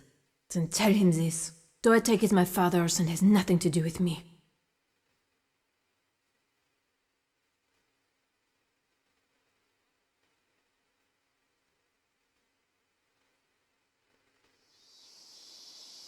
Yeah, there's been another time skip in the meantime. Yes, Master. This is nothing short of treason against the village. I request permission to hunt down Genra. Hayate, are you sure that's a good idea in your condition? Yes. I see. If you are fit to hunt Genra, then you are fit to take over the leadership as well. But Master, we must find Kasumi first. Nonsense! It is the eldest son's primary duty to lead our clan if he is healthy enough. He's right, Hayate. Ayane. That traitor turned her back on our village, on our clan. She's probably consorting with Genra, right? Would you people stop slapping them? Get yourself exiled. No, but... You fools! What do you think you're doing? Now is no time to fight amongst ourselves. Ayane, you may go. Sir. Hayate, I have something I must ask of you. Yo, I know, right? What is it, Father? You must train. Train? Why?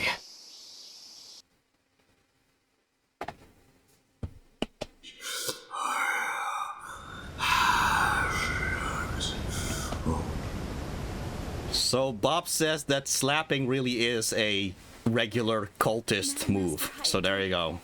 Hates me. Oh, Ayane, please. Again, Ayane is getting treated very badly in this game, unfortunately. When you were children, you and Kasumi used to play here often. Jesus, I know, right? So yeah, just pointing out, none of this was in Dead or Alive 3. Like, I'm happy about this. Just this talk that Ayane has with Ayane. It's just that I don't know why these writers decided to add these things. My lady. Please, you don't have to call me that. I am your mother.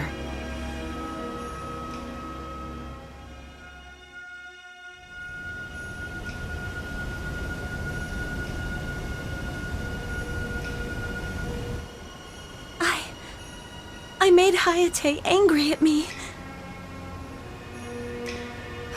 Yes, but he's such a worrywart when it comes to his sisters.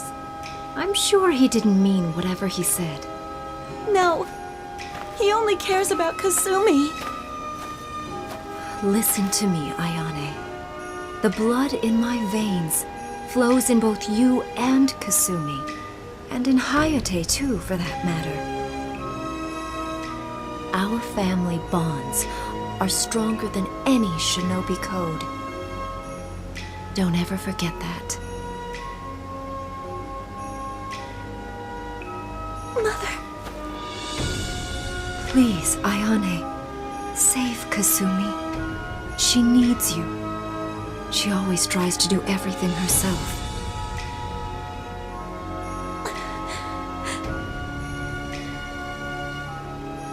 Like, in terms of additions, I do like this moment. It's just that the addition before that just annoys me so much. You couldn't possibly beat Genra. He's the head of the Hajimon sect of the Mugen Tenshin ninja clan. Ryu, you're no better off than I am. You don't know anything about Genra. How you've grown, Hayate. If I can beat someone, I will. Here, I'll prove it. This is it! So the tournament hasn't happened yet. This is just Hayate and Ryu just having a friendly match before the tournament, I guess. You're mine!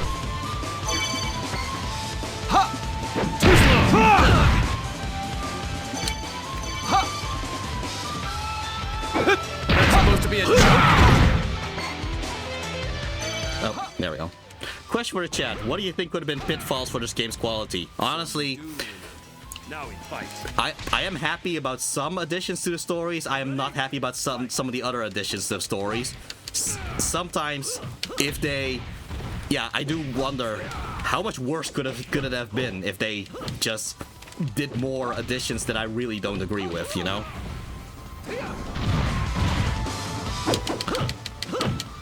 Like, this version of the game definitely is probably the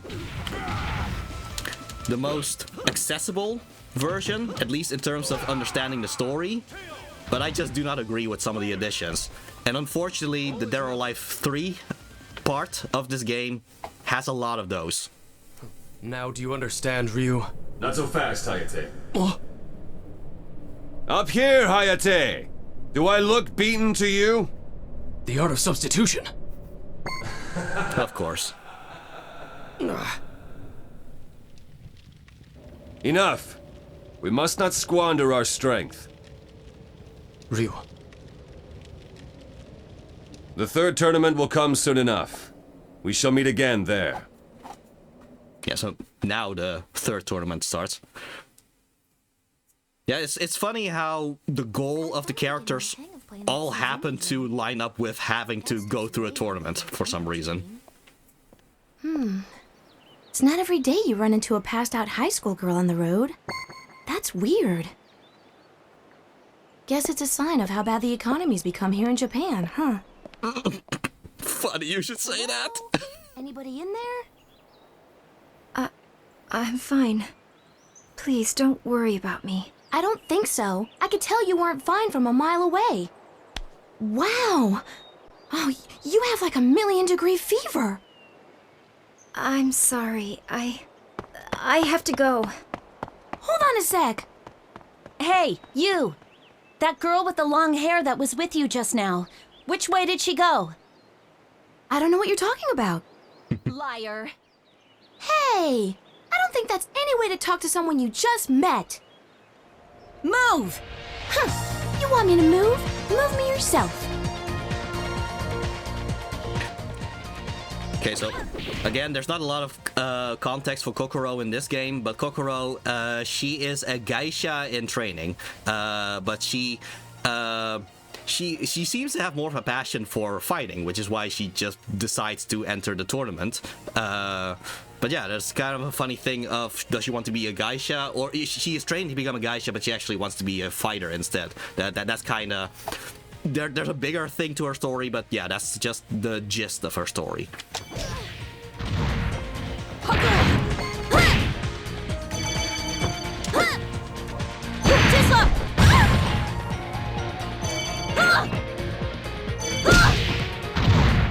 It's not over yet.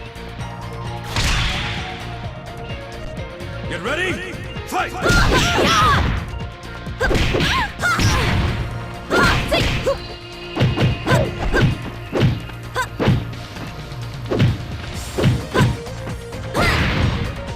Alright, so Bob, with slapping actually being like a cultist thing, like, what is it about slapping that makes it, I guess, effective as part of a cult?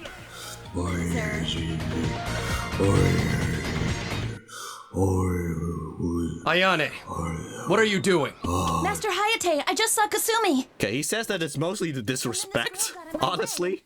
Like, there's the physical damage, which isn't that much, but it's just the mental damage of getting slapped. That's kind of part of it, I guess. There ain't nobody that can stop me now. Hey! I can. Hey! Ha! for a warm-up. Get ready? Fight! I didn't even mention the whole thing with Tina, because Tina was like, yeah, she's the daughter of Bass, and they're both wrestlers and all that. So, what is Tina's goals? What isn't her goals? Like, in Dead or Alive 1, she wanted the prize money so she would, I think it was because she wanted to become a model.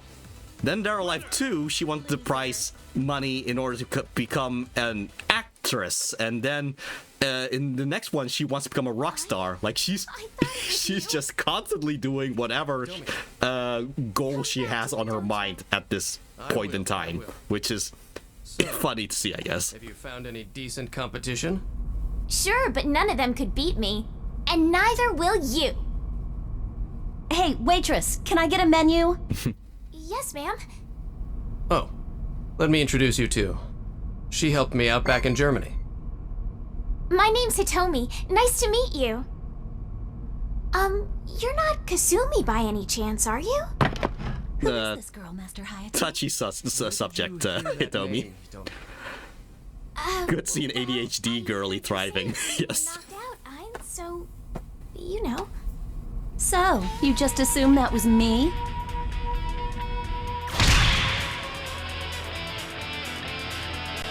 Get ready?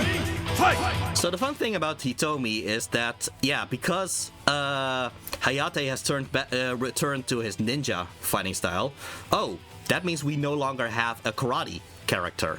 So that's why in Dead or Alive 3 they added back Hitomi instead, to essentially use the movesets that Hayate had as Ain. So that's kind of Hitomi as a character is essentially the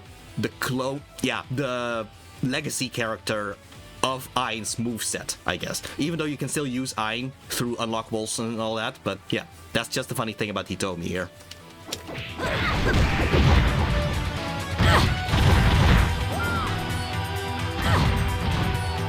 It is amazing how these people can just survive all this, you know?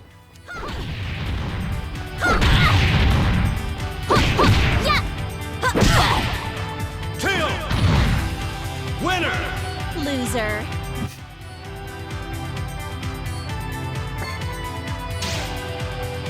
You both put up a pretty good fight. How could karate stand against the Hajinmon sect of Mugen Tenshin? Hajin in the what now? Hajin what now? Actually, the two of us are ninjas. What? Ninjas? Yeah, didn't you see the shurikens on her on her coat or vest? Elliot, get back on your feet now. Yes, Master. Hold it, you two. How would you like to test out my apprentice? You two, beat up my apprentice. I'm not sure that I'm... You'd be a fool not to experience other styles. But... You don't seem too hot on this idea. Legendary creature, the ninja. I know. Right. I'm still pretty inexperienced. And you'll stay inexperienced with that attitude. How about a tag team match? What do you say, sir? Interested? Sounds fair enough. Alright then. Oh, let's see if I can do the tag move of Ayane and Hayate. Oh, there you go. There. Hey, over here! Just bang. Master!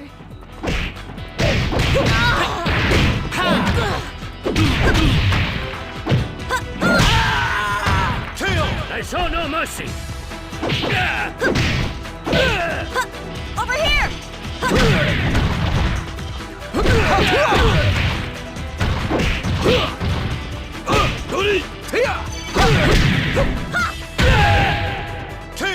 That was a cool little finish there. I am the wind.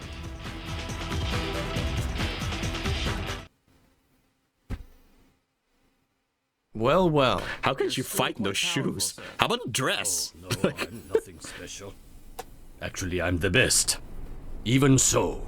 Well, okay, no, the dress is actually relatively... Oh? Yeah, that's actually relatively practical, all things considered. No, it's the shoes that's indeed everybody's just slapping everybody, I guess. You're like a broken record.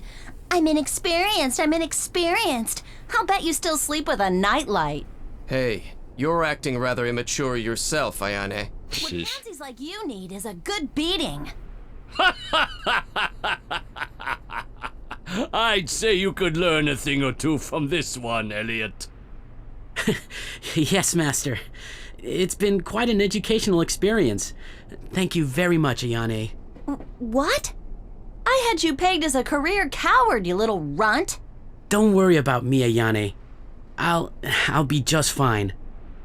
I hope we can have another match sometime. What?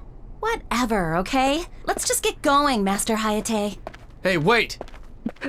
Elliot, I think by being friendly, you just pissed her off even more.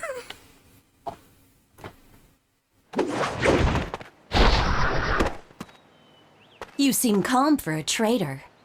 If you want to see Master Hayate, go ahead. I will then. My only concern is killing Genra, but I won't let you off easy.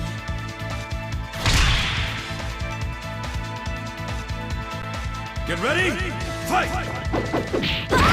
Okay, so in terms of things that I don't agree with, in terms of additions in this game specifically, or at least specifically with Dead or Alive 3, is the fact that they kind of made Ayane work together with Hayate the whole time. Which I guess it's because they needed to give focus to Hayate. But what I liked about Dead or Alive 3 was that was a personal story of Ayane specifically. And now, even though we are playing Ayane, they made sure to add as much Hayate as possible to the point that it's become more of an Ayane and Hayate story instead. And that kind of takes away from what Dead or Alive 3 originally was. Whoa. Hold it! Listen to me when I'm talking to you! Here you go. So, can we spar some more once you're rested up? Sure. It's nice having a training partner when Ayane isn't around, you know? Great! Boy, I'm gonna kick some butt! Hey, I'm... You and Ayane, I told you to get lost. I don't have time for weaklings. Hey, you're being a little hard on her, don't you think? Hmm? Stay out of this! Huh? I said stay out of this. It's between him and me. Hey! Yeah, you! You want to take me on? Yeah? Alright then. Get ready? Fight!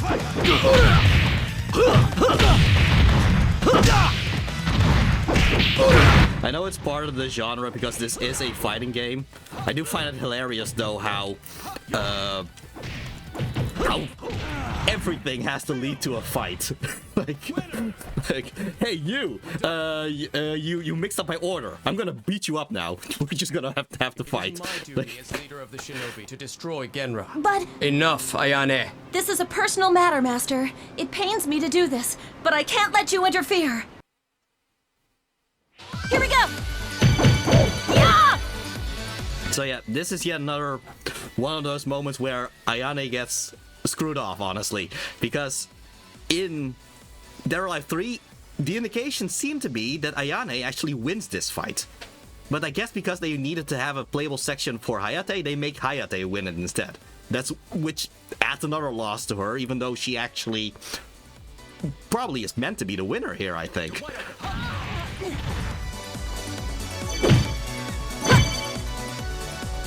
Too slow! No! It's not all you've got! You may be strong, but I'm still going to win! Get ready? Fight!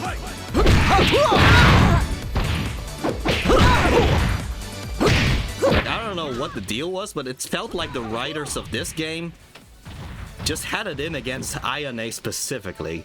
Which, as an Ayane fan, I do feel a bit bad about that. KO! Winner! All is nothing.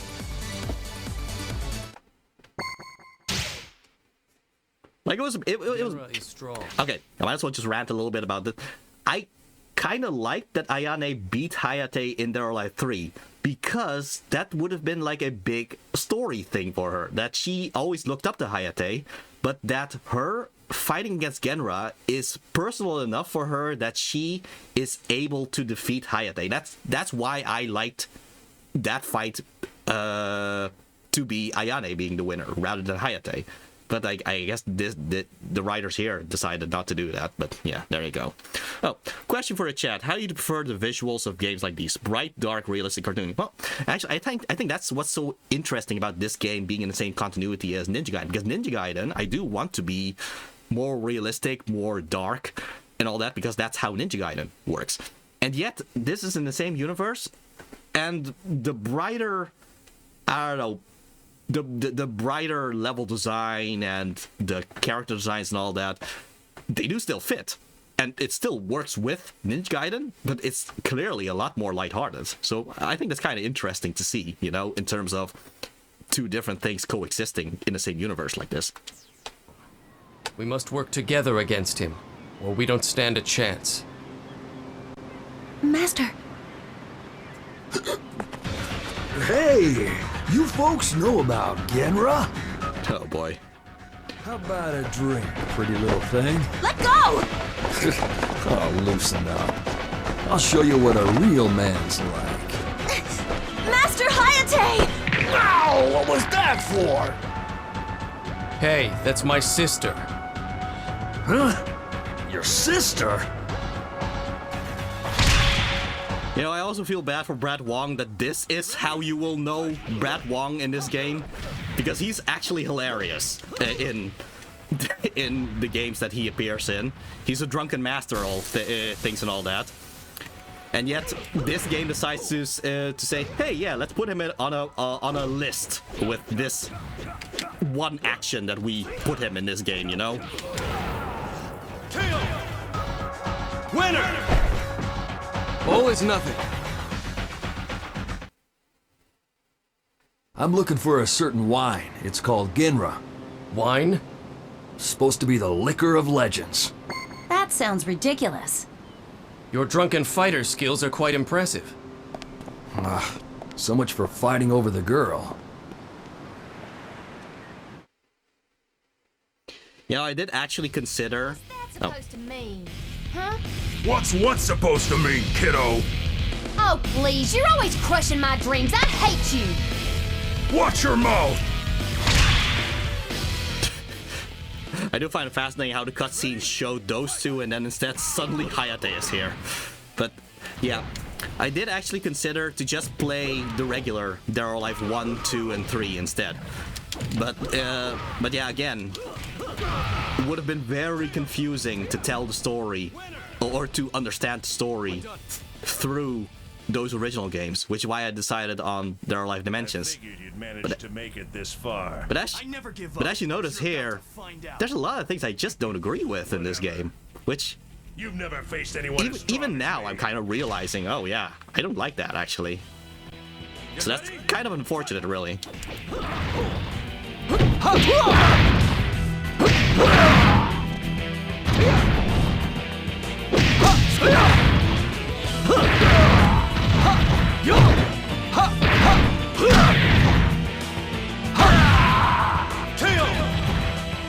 Winner! We're done. Zack is ready to bring the noise! At least his pants are still closed. It's only in gameplay that his pants are closed, I guess. It's just in that cutscene he just decided, you know what, I'm just gonna open it up. Now! Can't let my guard down! Too easy! Christ. Get ready? Fight!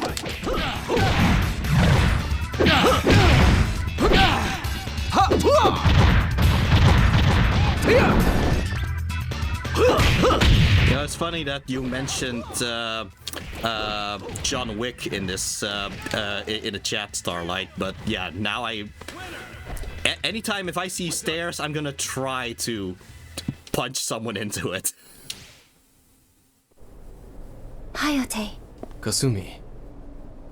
You Yes. defied the ninja code. You must be punished. I will not die. Go then. I'll pretend I didn't see you. No. I'm ready for this. Get ready? Fight!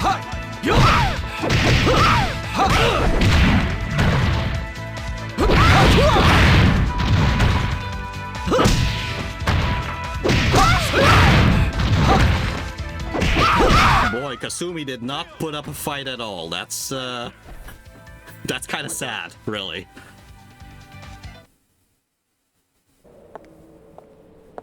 So it seems your memory has returned.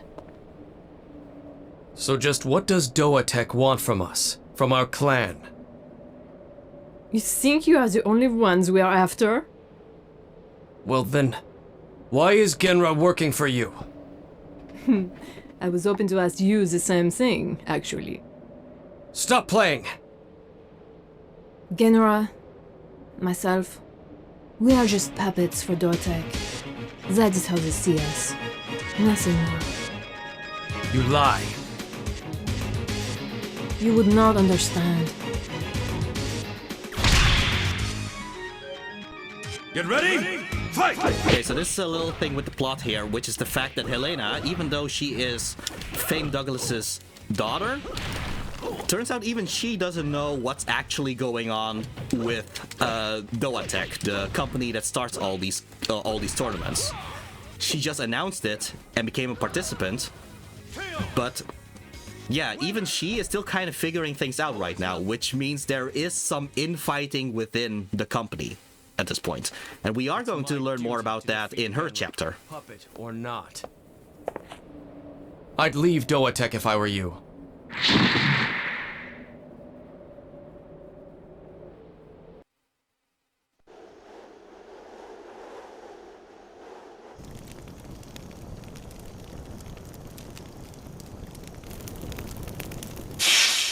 Now! It appears you're ready to fight for real. Now, show me what kind of a ninja you've become. I do like that there's a little bit of a, how you say, book ending to Dead or Alive 3, I guess, in terms of Hayate's story, because Hayate starts by trying to fight Ryu as a sparring match, and now he actually fights with Ryu in the tournament. You're leaving yourself wide open, Ryu! No, that's more like it. I can read your every move. Now it's my turn. Gotcha! Come on, take this seriously, Ryu. You could tell I was playing? Well then. Turns out Ryu is not left-handed.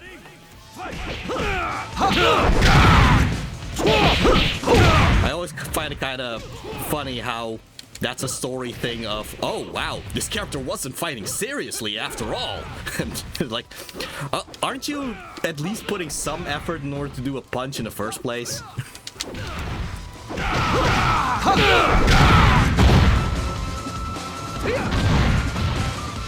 Kill!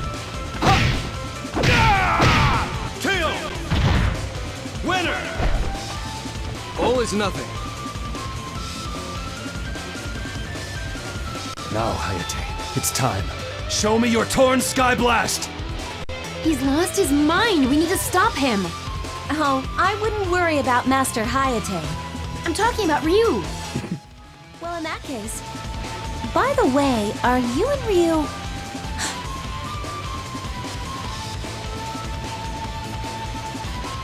I do find it funny how this actually follows up for Ninja Gaiden 3 Razor's Edge, where Ayane still doesn't know what is the actual relationship between Ryu and Irene. Like, I guess Ryu and Irene just love to keep it a secret from everybody for some reason, but yeah. Wait! See?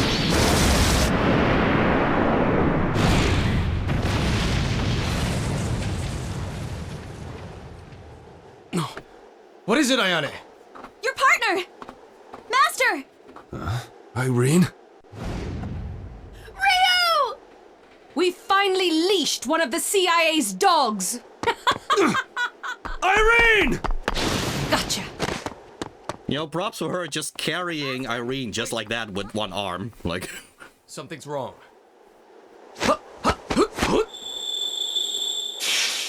No. They're creating a distraction.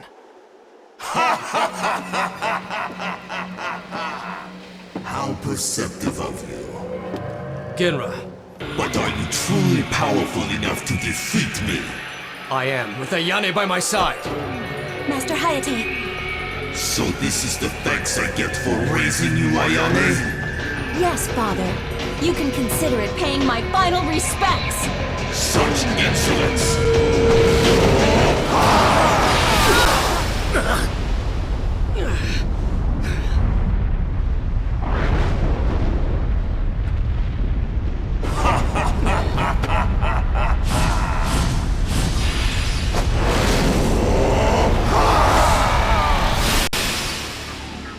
so yeah, there was a lot of more Release her now. context about Genra in Dead or Alive 3. Helpless without his sidekick. Some super ninja you are. Yeah, in Dead or Alive 3, the implication was in fact that Genra was brainwashed, in fact. And the fact that Ayane has to fight against Genra while he's brainwashed, and yeah, that was a dramatic thing there, but they changed it here so that Genra is just... he's just evil and working with Do Attack on his own accord. Again, I don't really agree with that, but that's just how they have retconned it here, I guess. So instead of him being brainwashed, he's just evil and has always been evil, I guess. It does change a bit of how Ayane's character development is supposed to go, but yeah.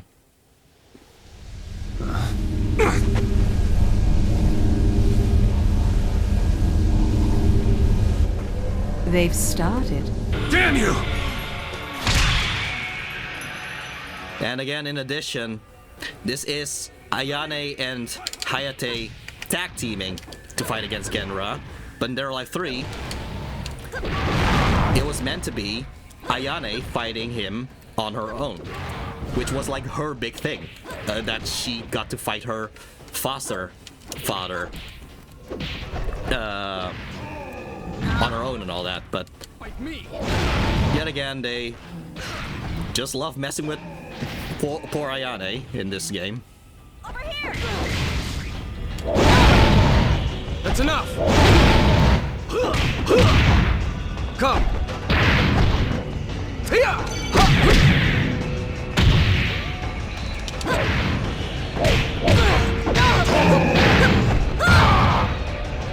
Leave this to me! Master! That's enough! Sheesh. Come on. There we go.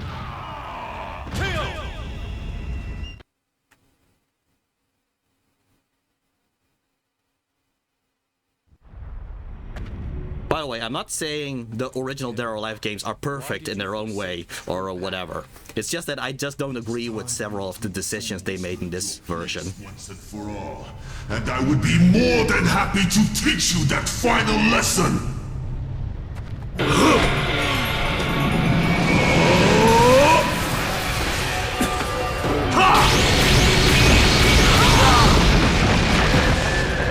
Yes, the ultimate ninja technique of shooting lasers with a sword. You know, that typical ninja ability. Now you die!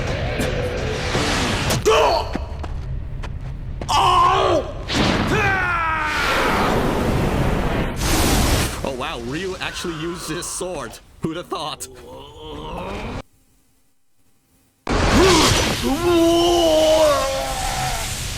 Genra of Hajin, you shall die surrounded by your own illusions! Now, strike the final blow before he regenerates! Ayane, let's take him down! Sir! I mean, to be fair, the whole Torn Sky Blast is also not really something you would see a ninja do, but anyway, Naruto logic.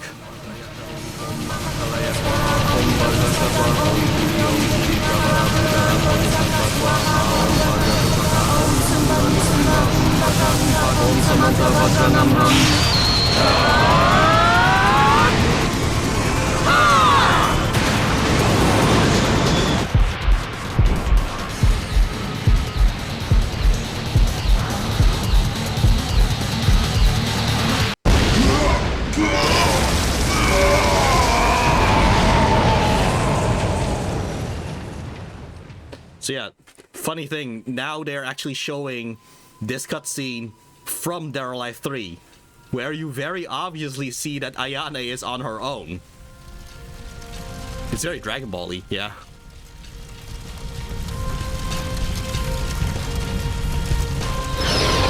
Yeah, here, this is from Dead or Alive 3, and here you see her being alone, not with Hayate. Because that's how it was meant to be, but... yeah. Adaptation changes, whatever.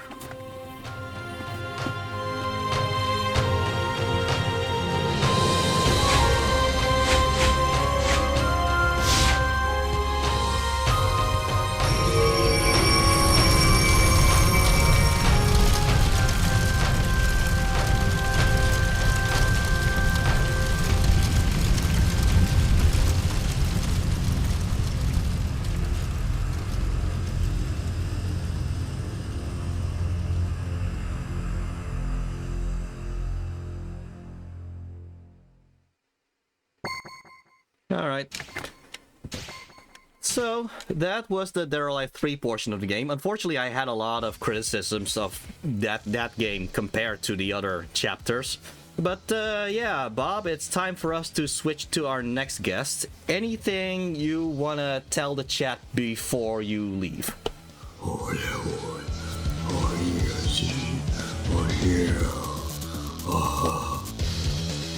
Okay, he said he cursed everyone in the chat yet again. Really, dude?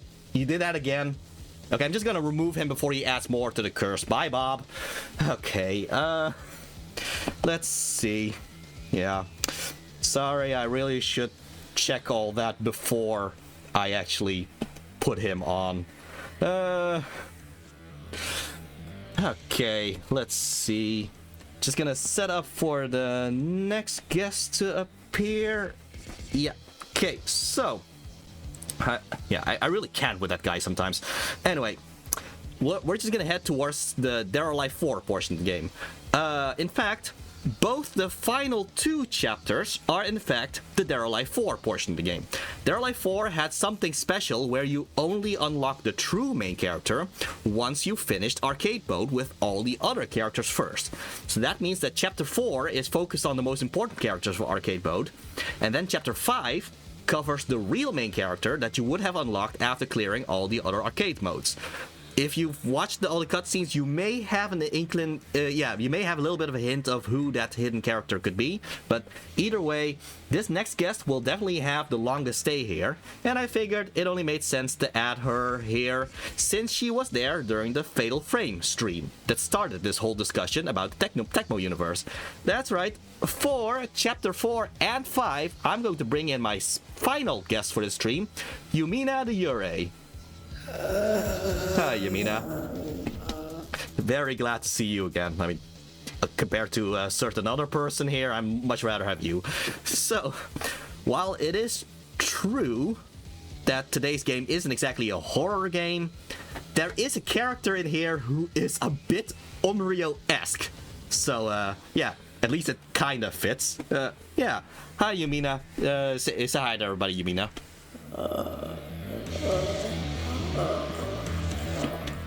Yeah, she is happy to be back. Question for Yumina. Are you able to do an Izuna drop?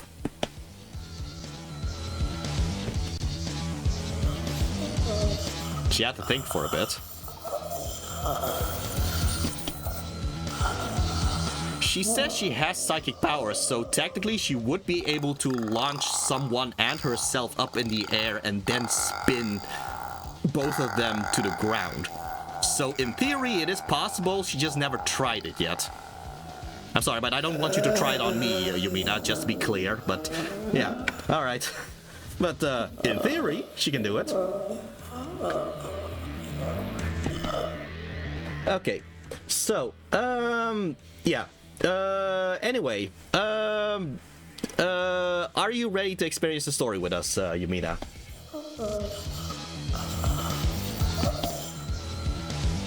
Interesting. Okay, so she has actually visited the world of Dead or Alive in the meantime. Wait, you can do that?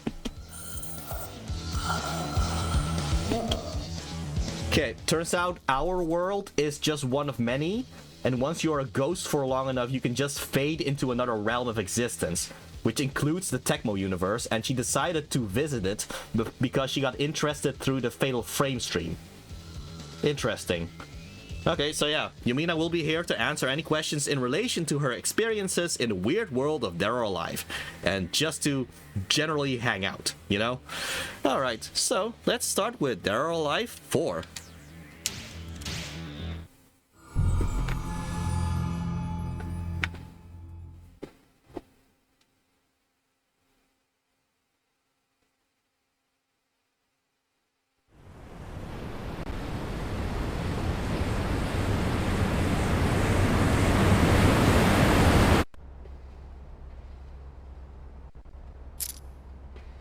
Dear mother. Donovan would like to discuss something with you. Connect him. What do you want? There we go, now you actually have a name, Donovan. Congratulate you on your promotion to head of Doatech. Thank you. Also, I felt that perhaps it was time for us to discuss our business together. Are you referring, perhaps, to the biochemical weapon project that uses cloning technology? Yes, exactly. Who is the client for this? Client? This is a public works project. What do you mean?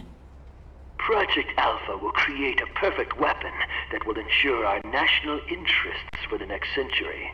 By using ninjas as guinea pigs and having them cannibalize each other, that is looking after our national interests? Progress isn't always pretty. I see.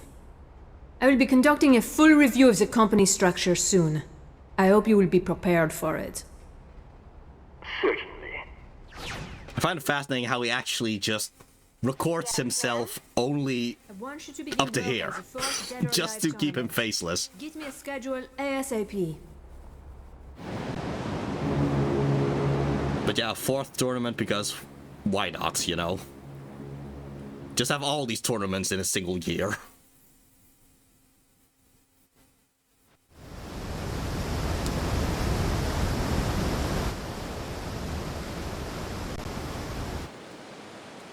Hayate, please stop this.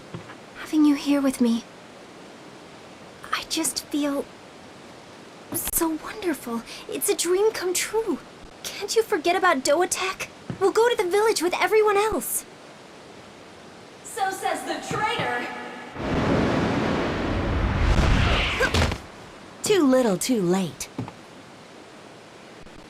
Master Hayate, please, you must hurry. Right. Hayate! It's funny how we end up back in this bridge again.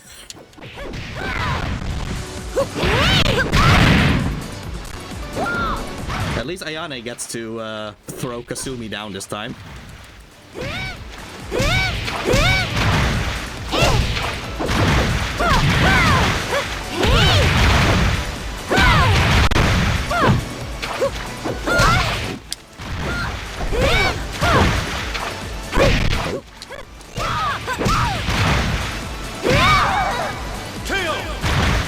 Okay, so, yeah, I wanted to wait until there was a proper moment for me to start explaining things, but yeah. The whole thing... Oh, okay, let's just... Finally making their move. It seems their plan has entered the final stages.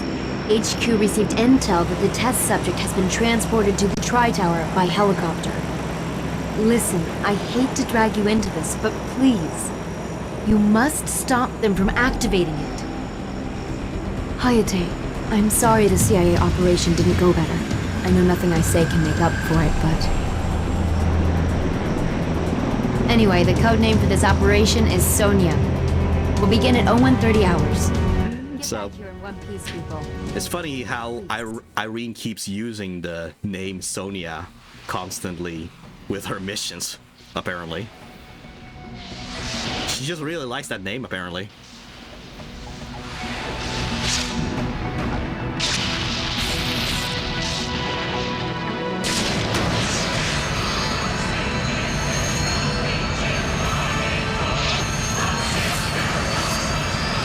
This was actually reused ending if you actually beat arcade mode in Dead or Alive 4.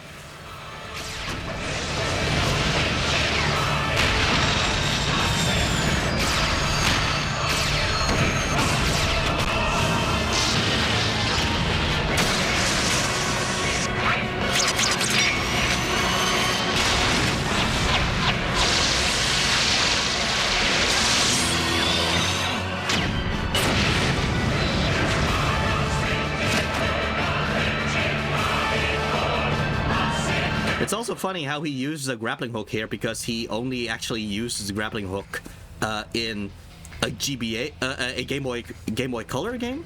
Yeah, Ninja Gaiden Shadow, and then finally in Ninja Gaiden 4, he suddenly gets the grappling hook. So it's kind of funny to see that beforehand in the cutscene here.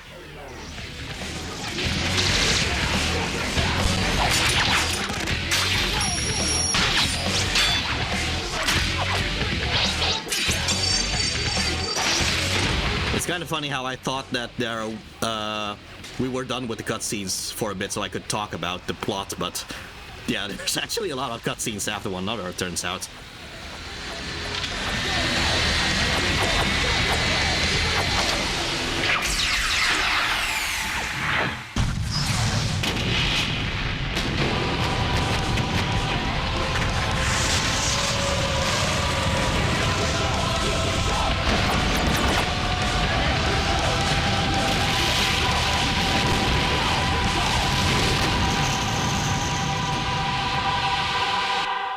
We are actually heading towards my... Oh, well.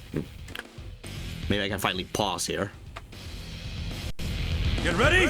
Fight! Okay, we are actually heading towards my favorite portion of this game, if only because Dead or Alive 4 is essentially mostly unchanged out of all of the games. So that's one point that I give a benefit to this section.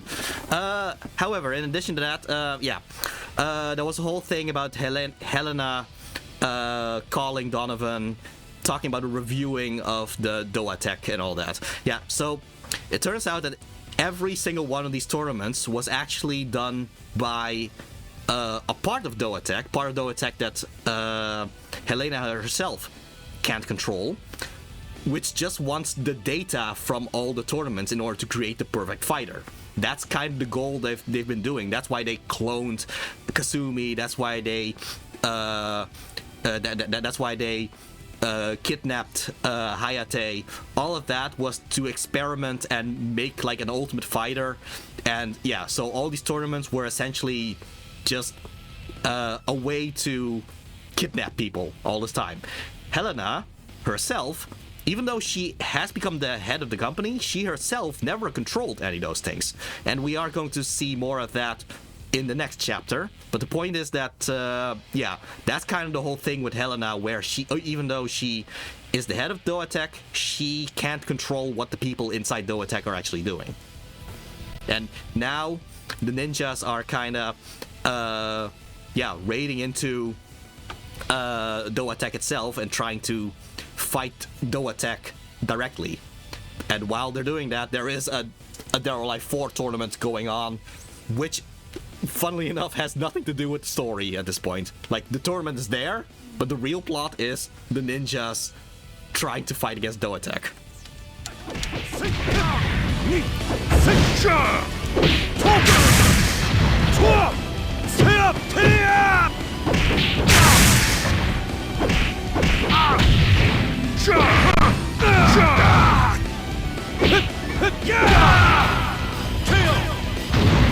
Winner! None can stand against my resolve.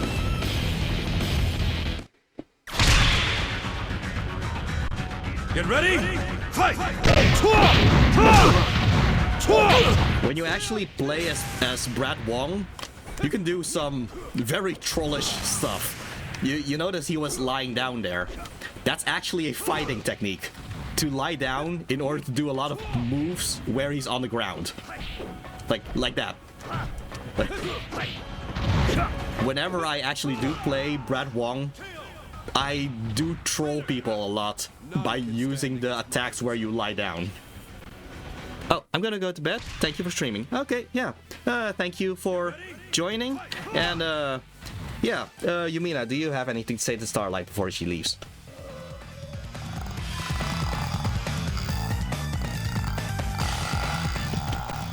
Well, she says good night, and happy you were able to join in with this stream. Oh, question for the chat. Is this game's music something you would listen to outside of the game? Funnily enough, I don't think I've... I mean, I do like the cutscene. I do like the music, but I don't think I listen to the music of these games as much as I do the Ninja Gaiden games.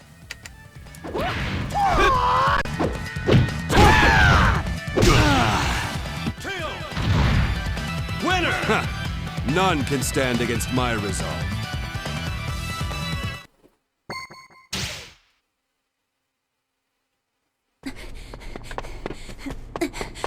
Ayane!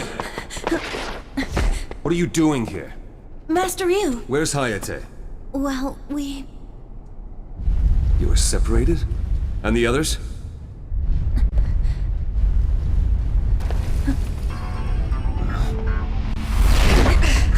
Why do you ninjas always have to make trouble?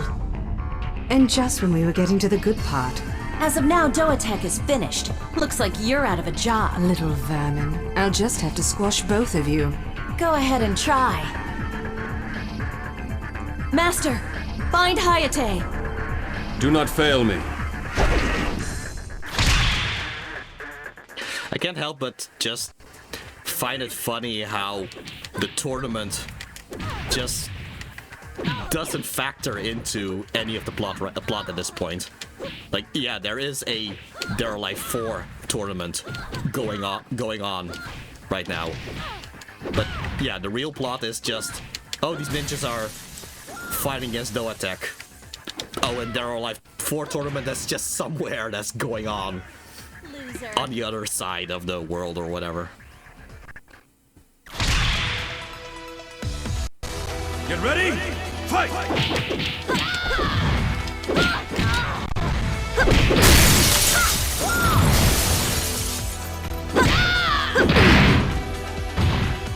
Of course, we have to have 2 stairs.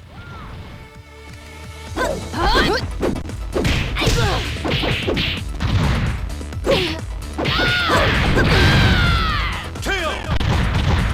Winner! Loser. I just like the whole winner, loser. It's just like she was responding to it. I think I'm throwing a lot of people down these stairs if I just do this. Yeah.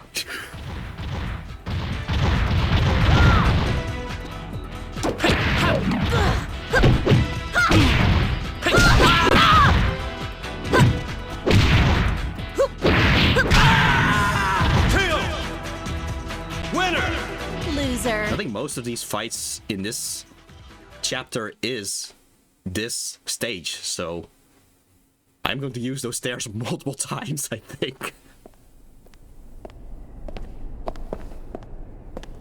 Out of my way. Please put an end to this. Can't you leave a shinobi alone? Don't be stupid. The die was cast long ago. The forces of Mugen Tenshin, led by Hayate, will stop at nothing to destroy Doatech. What do you expect me to do? Why did you ever take control of Doatech in the first place? I thought you hated those people. They based their latest protoculture on your DNA. Alpha 152 is now entering its final startup phase. Born with pure hatred for the world, and with the power to destroy everything. My clone? But why? I am sorry. It is not your concern.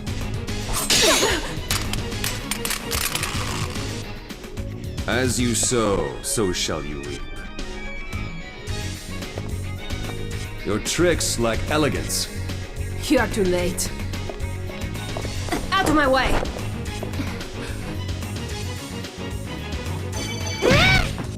So yeah, the Alpha 152 that was mentioned, that is essentially an upgraded version of the previous clone of Kasumi, the one in red.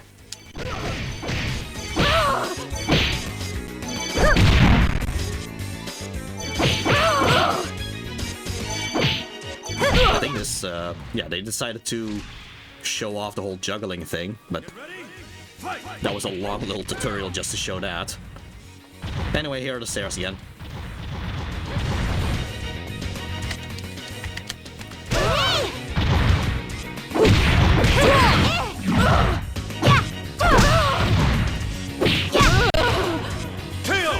She still ends up on the stairs just at the end of it. Winner! This is Mugen Tenshin.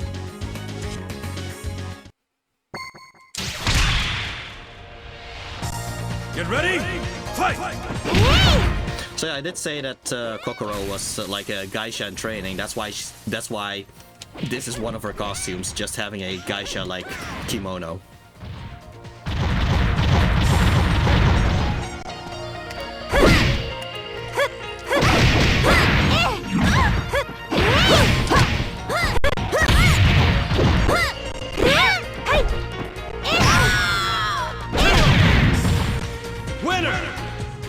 This is Mugen Tenshin.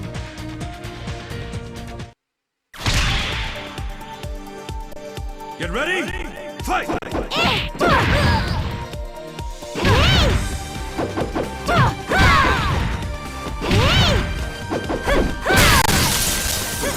You know what? I just thought of this and I figured I might as well just ask. But, Yumina, when you visited this world, what is your experience with all that, what is your experience with all the bounciness? Like, what is your experience with that, Yumina? This is Mugen Tenshin.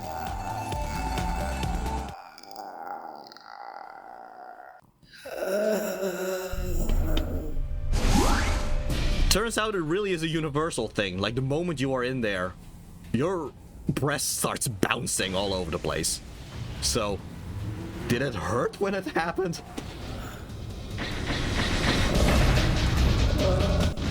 Oh yeah, it hurts. She said it hurts a lot. I feel sorry for you. Anyway, I did say that someone was kind of Onryo-esque. This character ends up being a little bit Onryo-esque. You must fight alone. Settle this by your own hand. But she kind of moves like a Japanese ghost. Hayate is calling you. Don't die on me, Kasumi.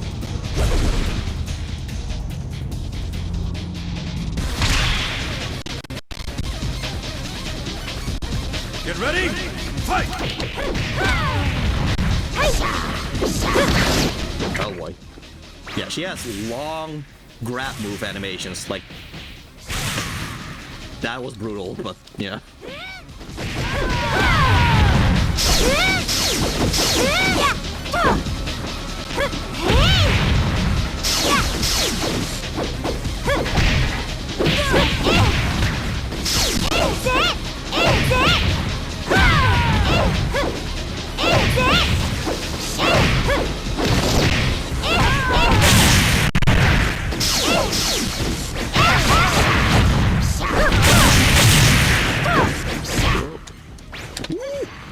Okay. Winner! This is Mugen Tenshin.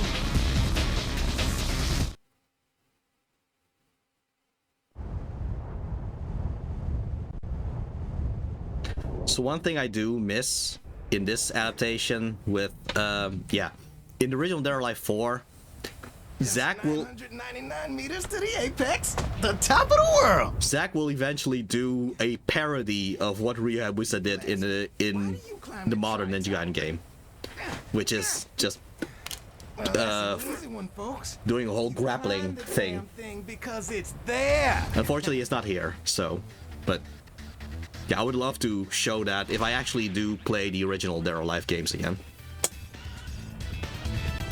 Get ready! Fight! There's like no context whatsoever why Zack is here besides just climbing the Tri-Tower, I guess. But they had to add this in some shape or form, I guess. Winner! All is nothing.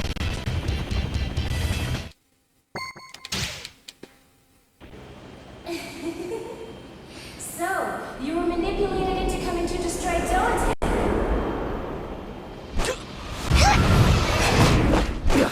I'm no slave to the whims of an apparition. I take it you're the one who played tricks with my memory? If you know, then why did you come? I'm off to bed as well. Okay, well, glad you could join Vanilla Ninja. Yeah, good night. How about you say good night to Yumina? Now let me repay you. Yumina says good night. So, glad you could join Vanilla Ninja.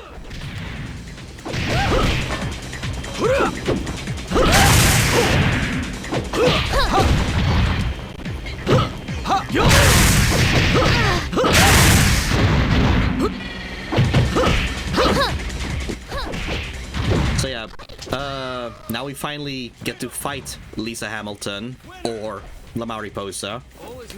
I do find it fascinating how, like, the big scientist that did a lot of the research for Project Epsilon, for creating Kasumi Alpha, etc., and they make her a Lucha Libre. I don't know, it's kind of funny how that's what they choose to make her. I mean, I like it. I just find it funny. All is nothing.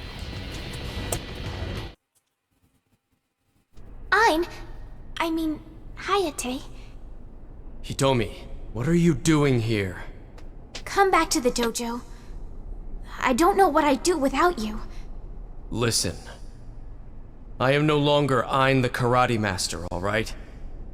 And this isn't just any old tournament either. This is war. Ayane, do you really have to do this? Yeah. It's my destiny, Hitomi. But first, would you care to warm up a bit? For old time's sake? What? Well, sure. I've learned a few new tricks myself, you know. Yeah, I do find it a shame that you actually just fight her with Hayate's. Oh, whoa, slow down. I do find it a shame that you just fight as Hayate. Would have been nice if Hayate actually fights with the moveset of Ayane right now against Hitomi. You know, just to respect her karate thing by having the two karate stuff be set against one another, you know? Ah, well.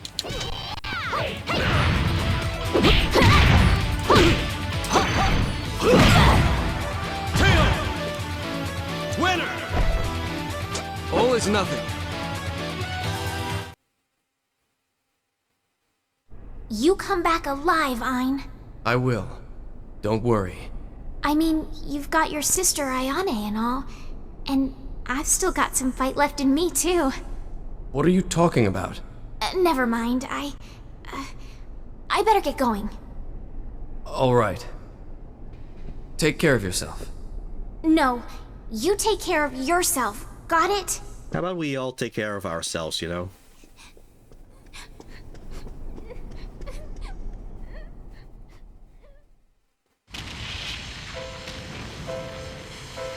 True love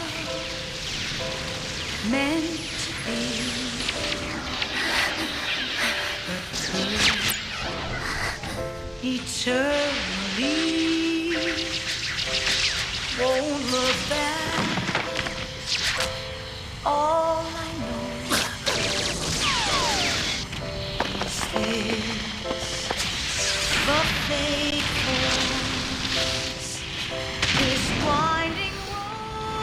I'm not sure if it was this song during Their Life 4. I know for a fact that some songs have been changed. I'm not sure if this was one of them.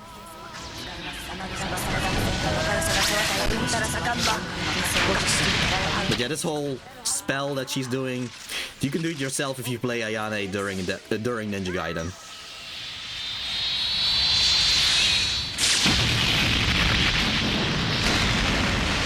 Of course, it's very superpowered in this one.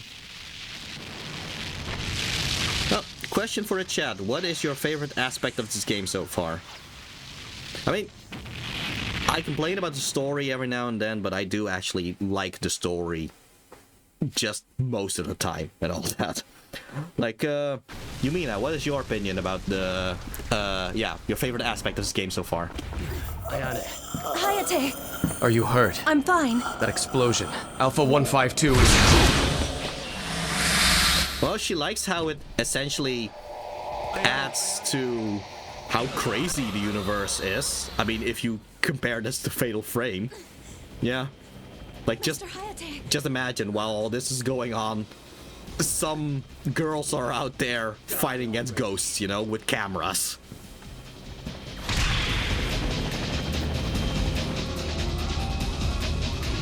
Get ready? Fight!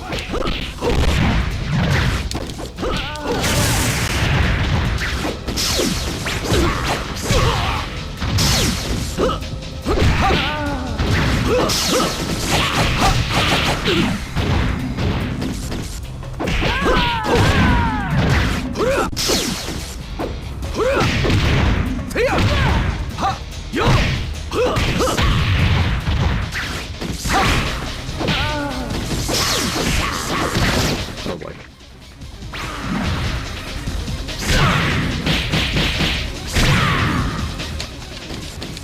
Master! Oh, sheesh.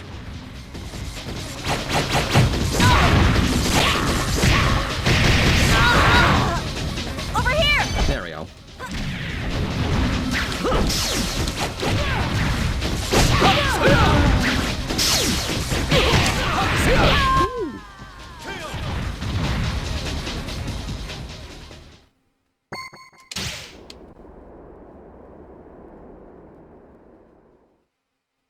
It's time to go back to the village. Okay. So we are in fact heading towards the final chapter of Their Life Dimensions, which is Helena's story in Their Life 4. Well, not just Their Life 4, we actually go back all the way to Their Life 2 and catch back up to Their Life 4 from Helena's point of view.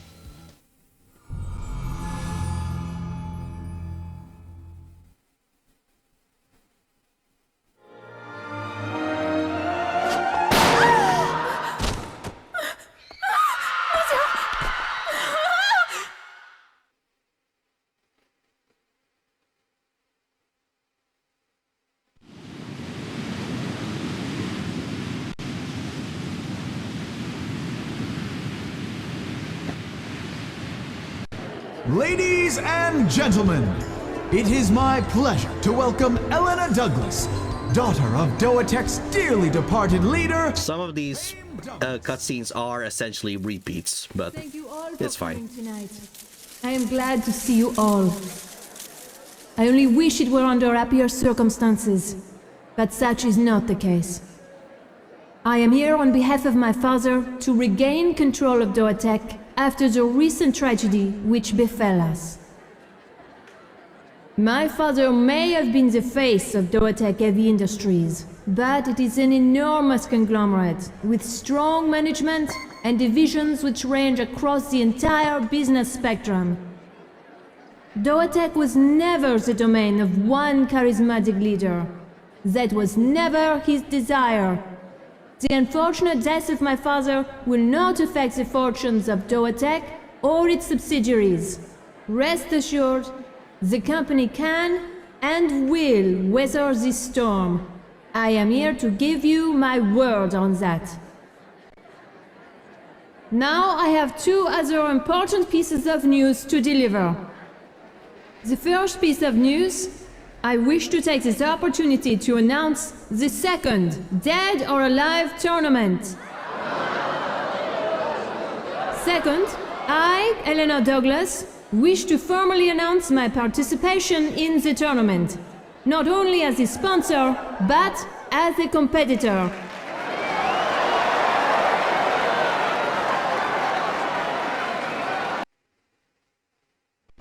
I did not know a master could be so vulgar. Why are you even in this tournament? Money, it can save lives, you know. Is that so? Well, good luck then. If this tournament is so vulgar, what are you doing here? That is none of your concern! I guess by showing Genfu here, it adds a little bit more to the actual plot that he had with trying to win the prize money to save Mei Lin, or help Mei Lin with the hospital stuff.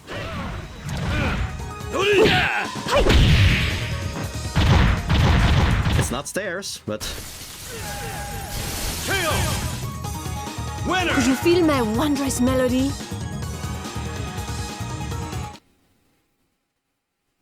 Project Epsilon. But it was a failure. What are you talking about? What is Project Epsilon? So they no longer control you? Prepare! Get ready? Fight!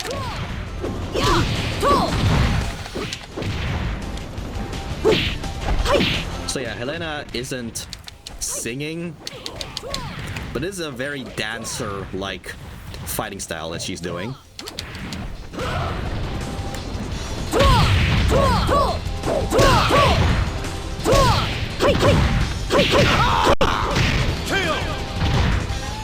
Could you feel my wondrous melody?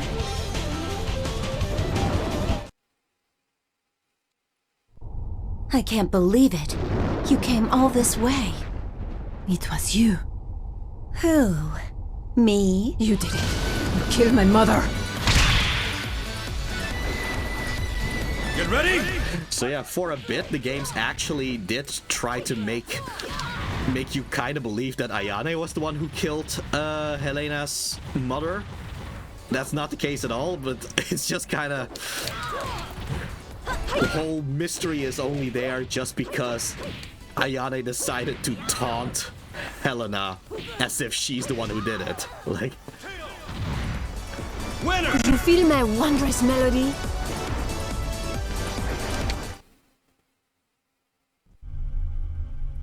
Out of my way. What are you people even doing here? I can't answer that. So, shall we go back to your room, ma'am?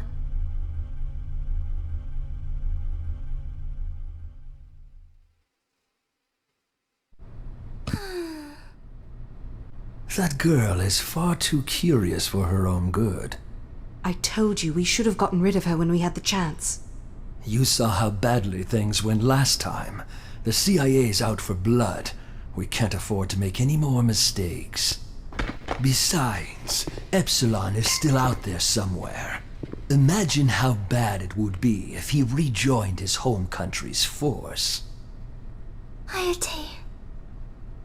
Why not bait him out of hiding? We could hold another tournament to lure him in. And the bait? Why, Genra, of course. The only enemy that will draw them all in is our dear little puppet. Simple and effective. What about the girl, though? We could make her enter again, too. The battle data we could gather in the process would be invaluable for the Alpha 2 project as well, you know? Oh, I feel sorry for poor little Elena. Don't you, Daddy? You know, maybe the fact that she outright says Genra is a puppet, maybe that's an indication that he was still brainwashed after all. Lady Elena, Mr. Donovan expects you to continue your winning streak. In return, he'll show you the truth. Don't tell him this. Go and take as my father, and has nothing to do with me.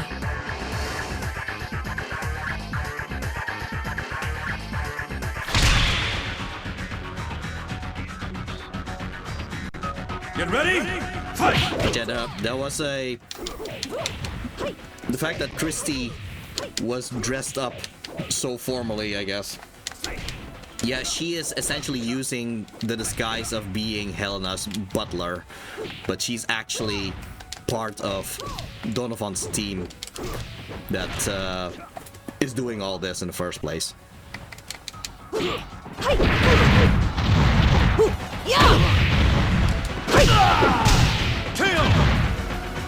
Winner! Could you feel my wondrous melody?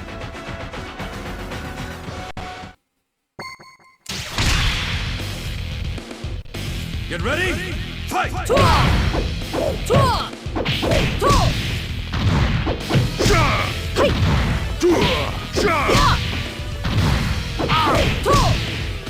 So in terms of fighting styles, Yumina, in the teaser picture, your fighting style is noted down as psychic judo. Like, where did you even learn that in the first place?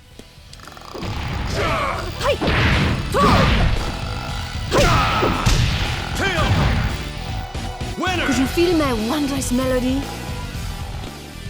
Okay, so it turns out she just watched a lot of people just do judo, and because she has psychic powers, she just decided, you know what, I can enhance that with psychic powers. So interesting how you kind of self-taught yourself psychic judo that way.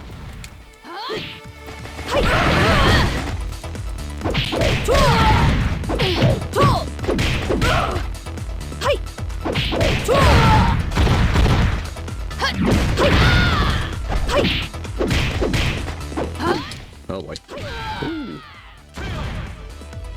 Winner! Could you feel my wondrous melody?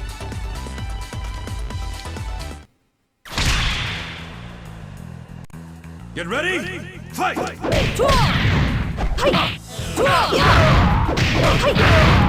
You know, despite Ayane being the one that got screwed over the most in terms of how they did her story, I do think that the lack of context with Leon also kind of makes him very screwed over in this game. Winner! Could you feel my wondrous melody? To be fair, his story was mostly just 2 and 3. After that, he's always just an unlockable character. Is the mad scientist who took control of Doatech. Victor Donovan, huh? I do not know what you did to make him mad, but I hear Victor is out to kill you. Guess you hear a lot. Are you turning me down? It takes more than money to motivate me. Show me that you have the resolve. So, I'm sorry, is this how you always get paid? Just have someone beat you up? I don't know if this is the best way to do business, Bayman, but okay, sure.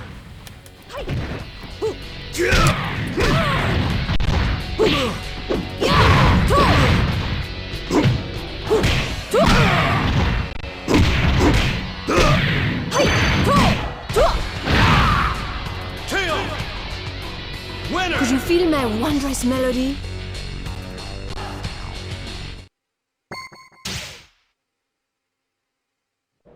You? Why? I was sent to be your assistant, but actually I'm an assassin. Oh my gosh. What? I was told to get rid of you. That is enough. You special forces types just won't die, will you? So you are one of Donovan's lapdogs. I am not impressed. What's it to you? We're both assassins. I am a professional, but this job is personal. I am going to take down Donovan. He still wants me out of the picture. He needs to silence me. And how will saving the girl help? She's my sponsor. You're going to kill Daddy? Not me. This man is. Liar!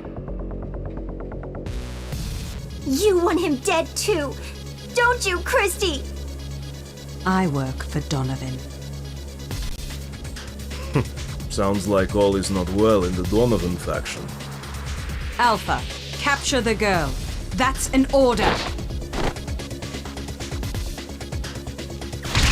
So everybody's a little bit confused, I think. Get ready, fight!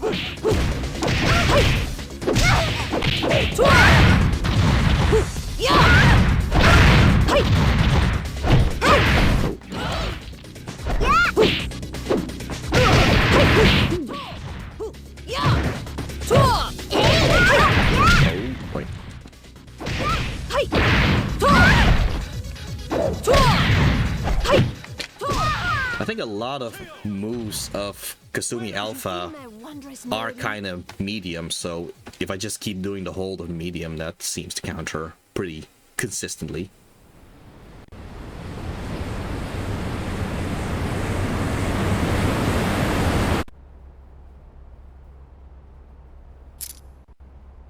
Dear mother.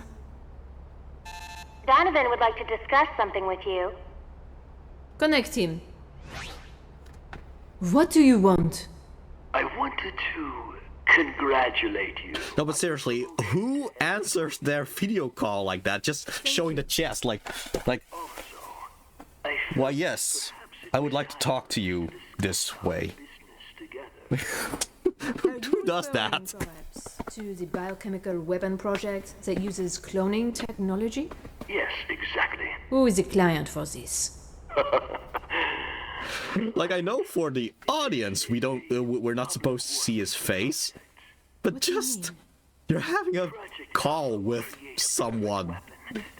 Just show your freaking face, man. By using ninjas as guinea pigs and having them cannibalize each other, that is looking after our national interests? Progress isn't always pretty. I see. I will be conducting a full review of the company structure soon. I hope you will be prepared for it. Certainly.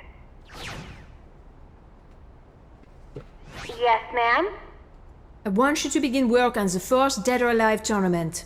Get me a schedule ASAP.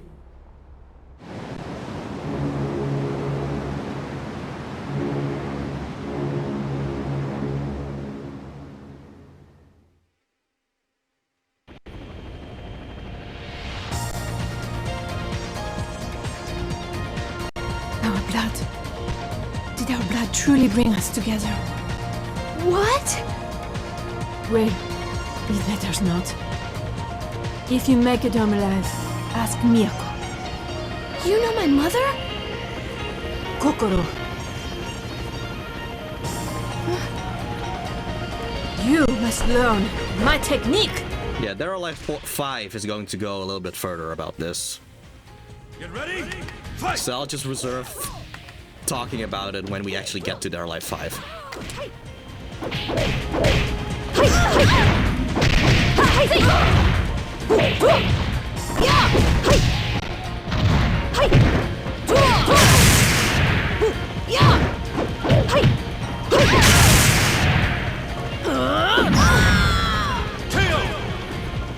Winner! Could you feel my wondrous melody?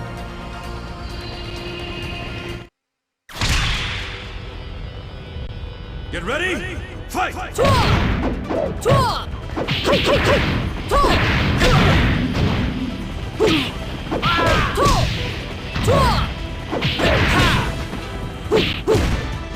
Elliot and Kokoro are also kind of interesting because they were actually introduced in Dead or Alive 4, in fact, but they kind of added them to the stories of Dead or Alive 3. I guess just to have them appear a little bit earlier than where they were in the original games. And you were involved in Project Epsilon. Epsilon, or rather, the Ninja Hayate. I gave him a purpose. So this entire mess is your fault. That bastard Donovan will not get his way. You've taken it too far. Alpha 152 cannot be deactivated now. She will awake. One way to stop her. You don't mean... Do not interfere!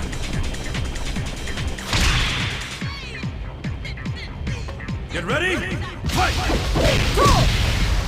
I'll admit, back when I played Dead or Alive 4, I did kind of have trouble fighting against La Mariposa, if only because, yeah, she uses capoeira, which is very difficult for me to read, honestly.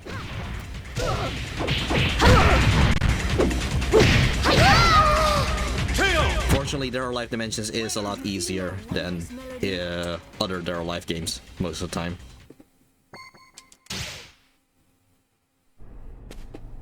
I'll give you Donovan. It's not like you're leaving here alive anyway! Madness or death, choice is yours. Enough!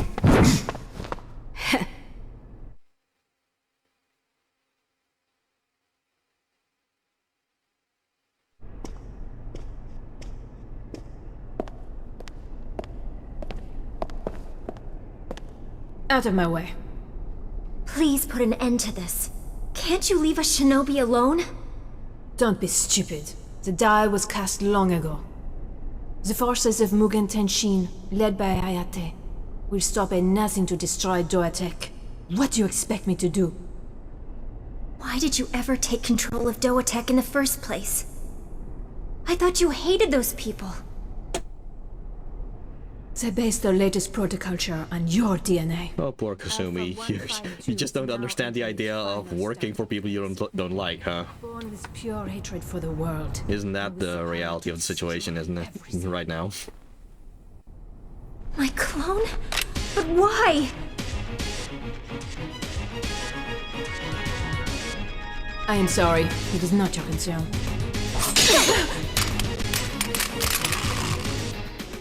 As you sow, so shall you reap. Your tricks lack elegance. You are too late. Out of my way!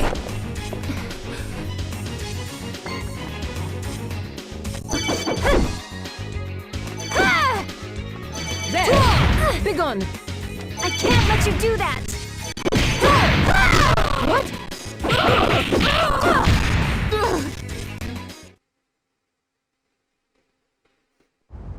So that was just that tutorial just so we could lose. That's interesting.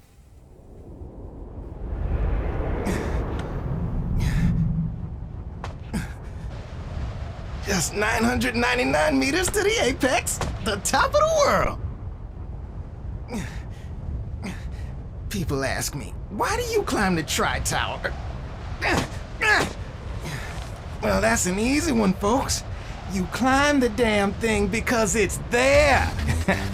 Maybe people should do that more often, you know? Oh, why are you doing this thing? Well, because the thing is right there. So, sure. Ready? Fight!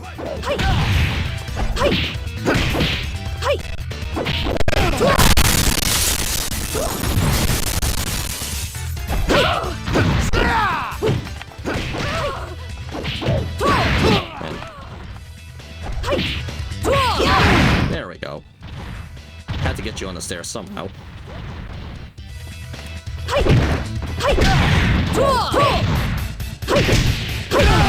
Ooh, and a second set of stairs too. Winner! Could you feel my wondrous melody? The melody of the stairs hitting his face. Get ready? Fight!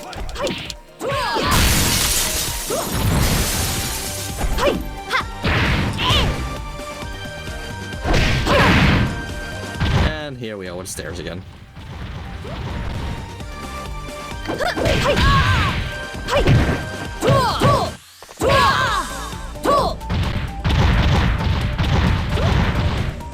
Wait, can I get a third stairs in there as well? Yes! Three stairs after one another. Oh, wow, she wasn't defeated yet. I didn't think she'd actually survive that, but there you go.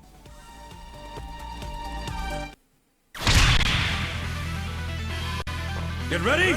Fight! Okay, can I get 3 stairs with him as well?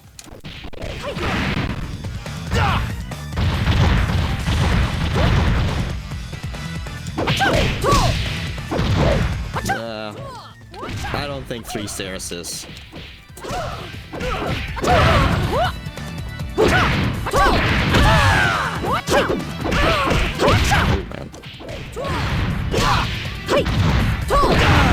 well, got one stairs.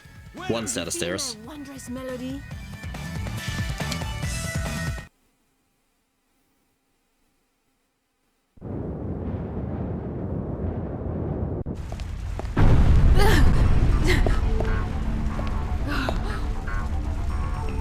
By now your work here should be done. Escape while you can.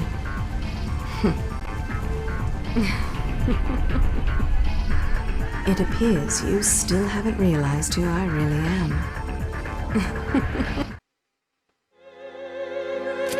There we go.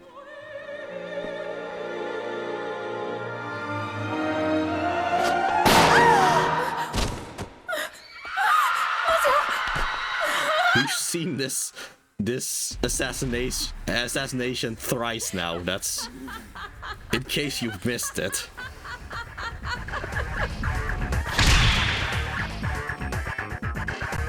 Get ready! Fight! So yeah, we are actually at the final fight. So yeah, it's funny how the final fight is not against Alpha 152, which we've already fought against, or just any other big enemy. Instead, it's just Christie, which, yeah, it's a personal thing for Helena, but just as the final fight of this entire game, a little bit overwhelming, but there you go. I'm happy for Helena that she got to close that chapter on her book, I guess.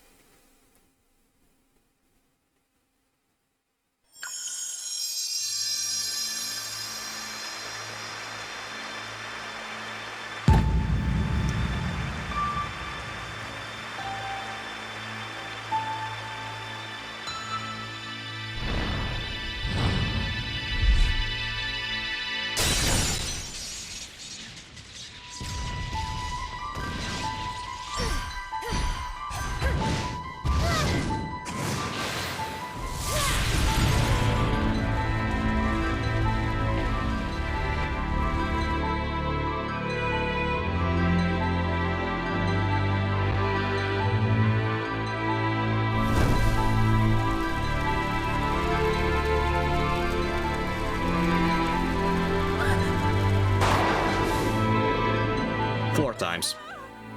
We've now seen this assassination 4 times.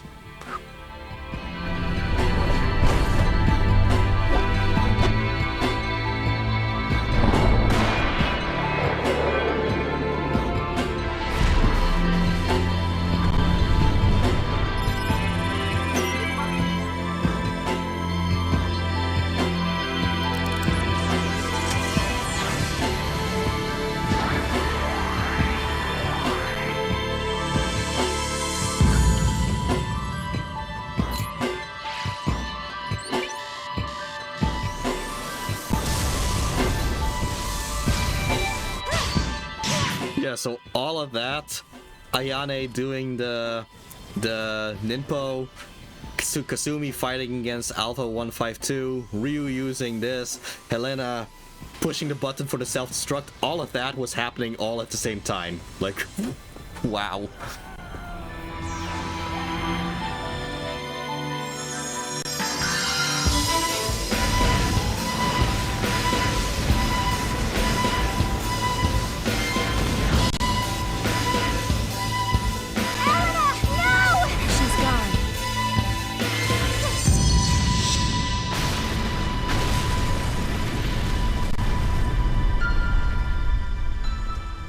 Adieu.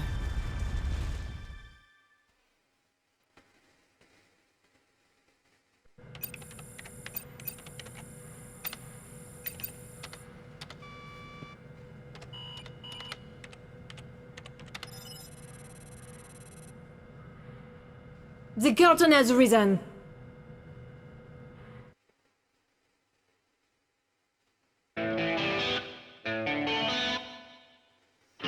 Okay, there's a little after credits thing that happens, so we'll just let the credits play. But yeah, Yumina, any lingering opinions on Alpha 152? I mean, she's not exactly an Onryo, but you have to admit there are some vibes there, right?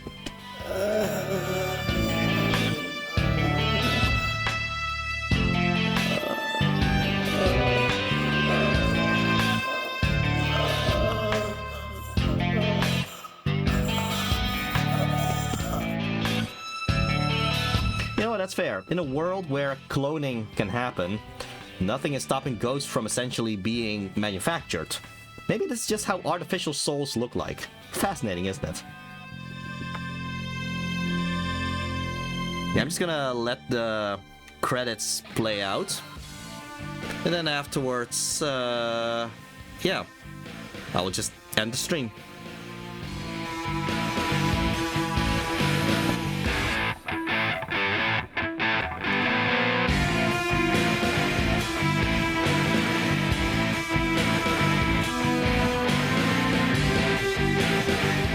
Also, you must also imagine that besides all the time skips and all that, they also didn't show everything because, yeah, Their Life Extreme, Extreme Beach Volleyball, was there between 3 and 4.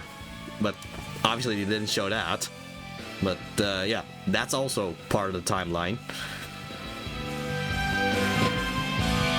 Their Life Extreme 2 would be after 4, in fact. So after this, but yeah.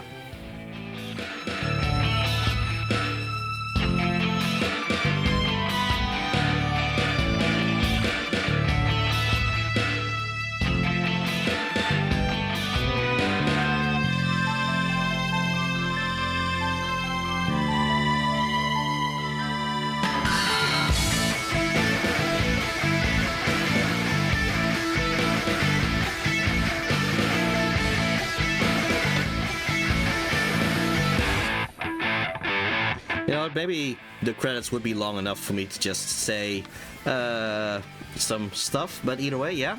Oh, I actually do want to check the casting. Yeah, Hideyuki Hori, he's been Ryabusa ever since the first Dead or Alive 1 game. He's still acting as Ryabusa, which is just amazing. But yeah, I want to check the English cast, in fact. Yeah. Hayate is Yuri Lowenthal. Some people will know him as Sasuke from Naruto, or some people would know him as the current Spider-Man of the Sony games, the PlayStation games.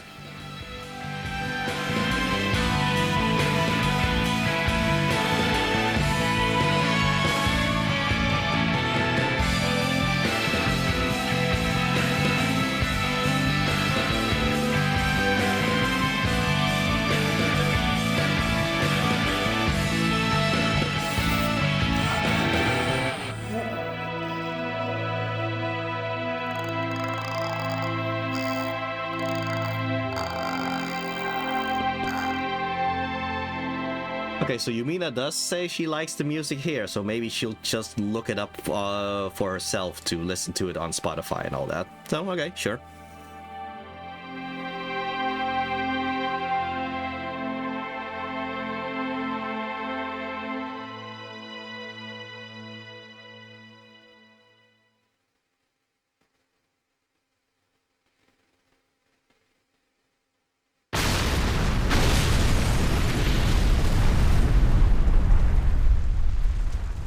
Adieu.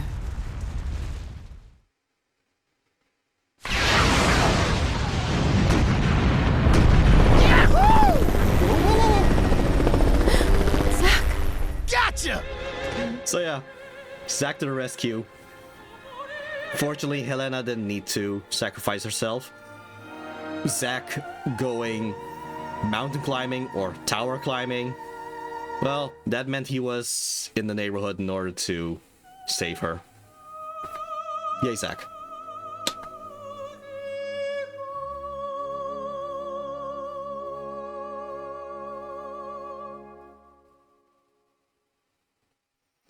Okay, well, that was... Oh, I didn't know there was another thing here. Okay.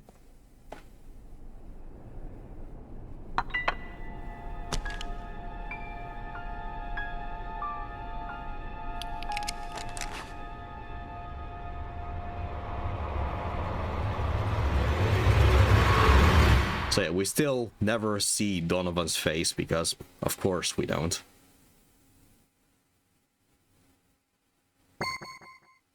Okay, well, that would was their life dimensions. Let's return back here. Yeah. Okay. Well. Yeah. So my intention is to have the next stream be me playing Dead or Alive 5 and 6, which would make us round out the entire story. So yeah, there were a few adaptation choices I didn't agree with in Dead or Alive Dimensions, and at times I do prefer the original Dead or Alive 1 to 4. But I can't deny that Dead or Alive Dimensions is probably easier as a way to convey the story of those 4 games rather than the individual games, which is why I picked Dead or Alive Dimensions to stream. Fortunately, both Dead or Alive 5 and 6 have proper story modes, so we can just follow up right after Dead or Alive Dimensions with less trouble this way. So, yeah. Any last things you want to say, Yumina?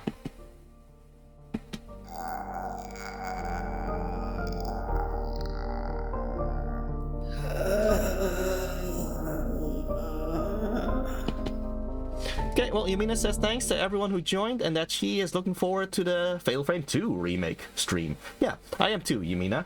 We'll definitely invite you for that one. Until then, see you next time, Yumina. And I'll see all of you next time when I stream Dead or Alive 5 and 6 on the same stream. And yeah, eventually I will plan on streaming the Fatal Frame 2 remake when that comes out. So yeah, see you then. Until next time for this wacky universe of Tecmo that we are exploring now. So yeah, see ya.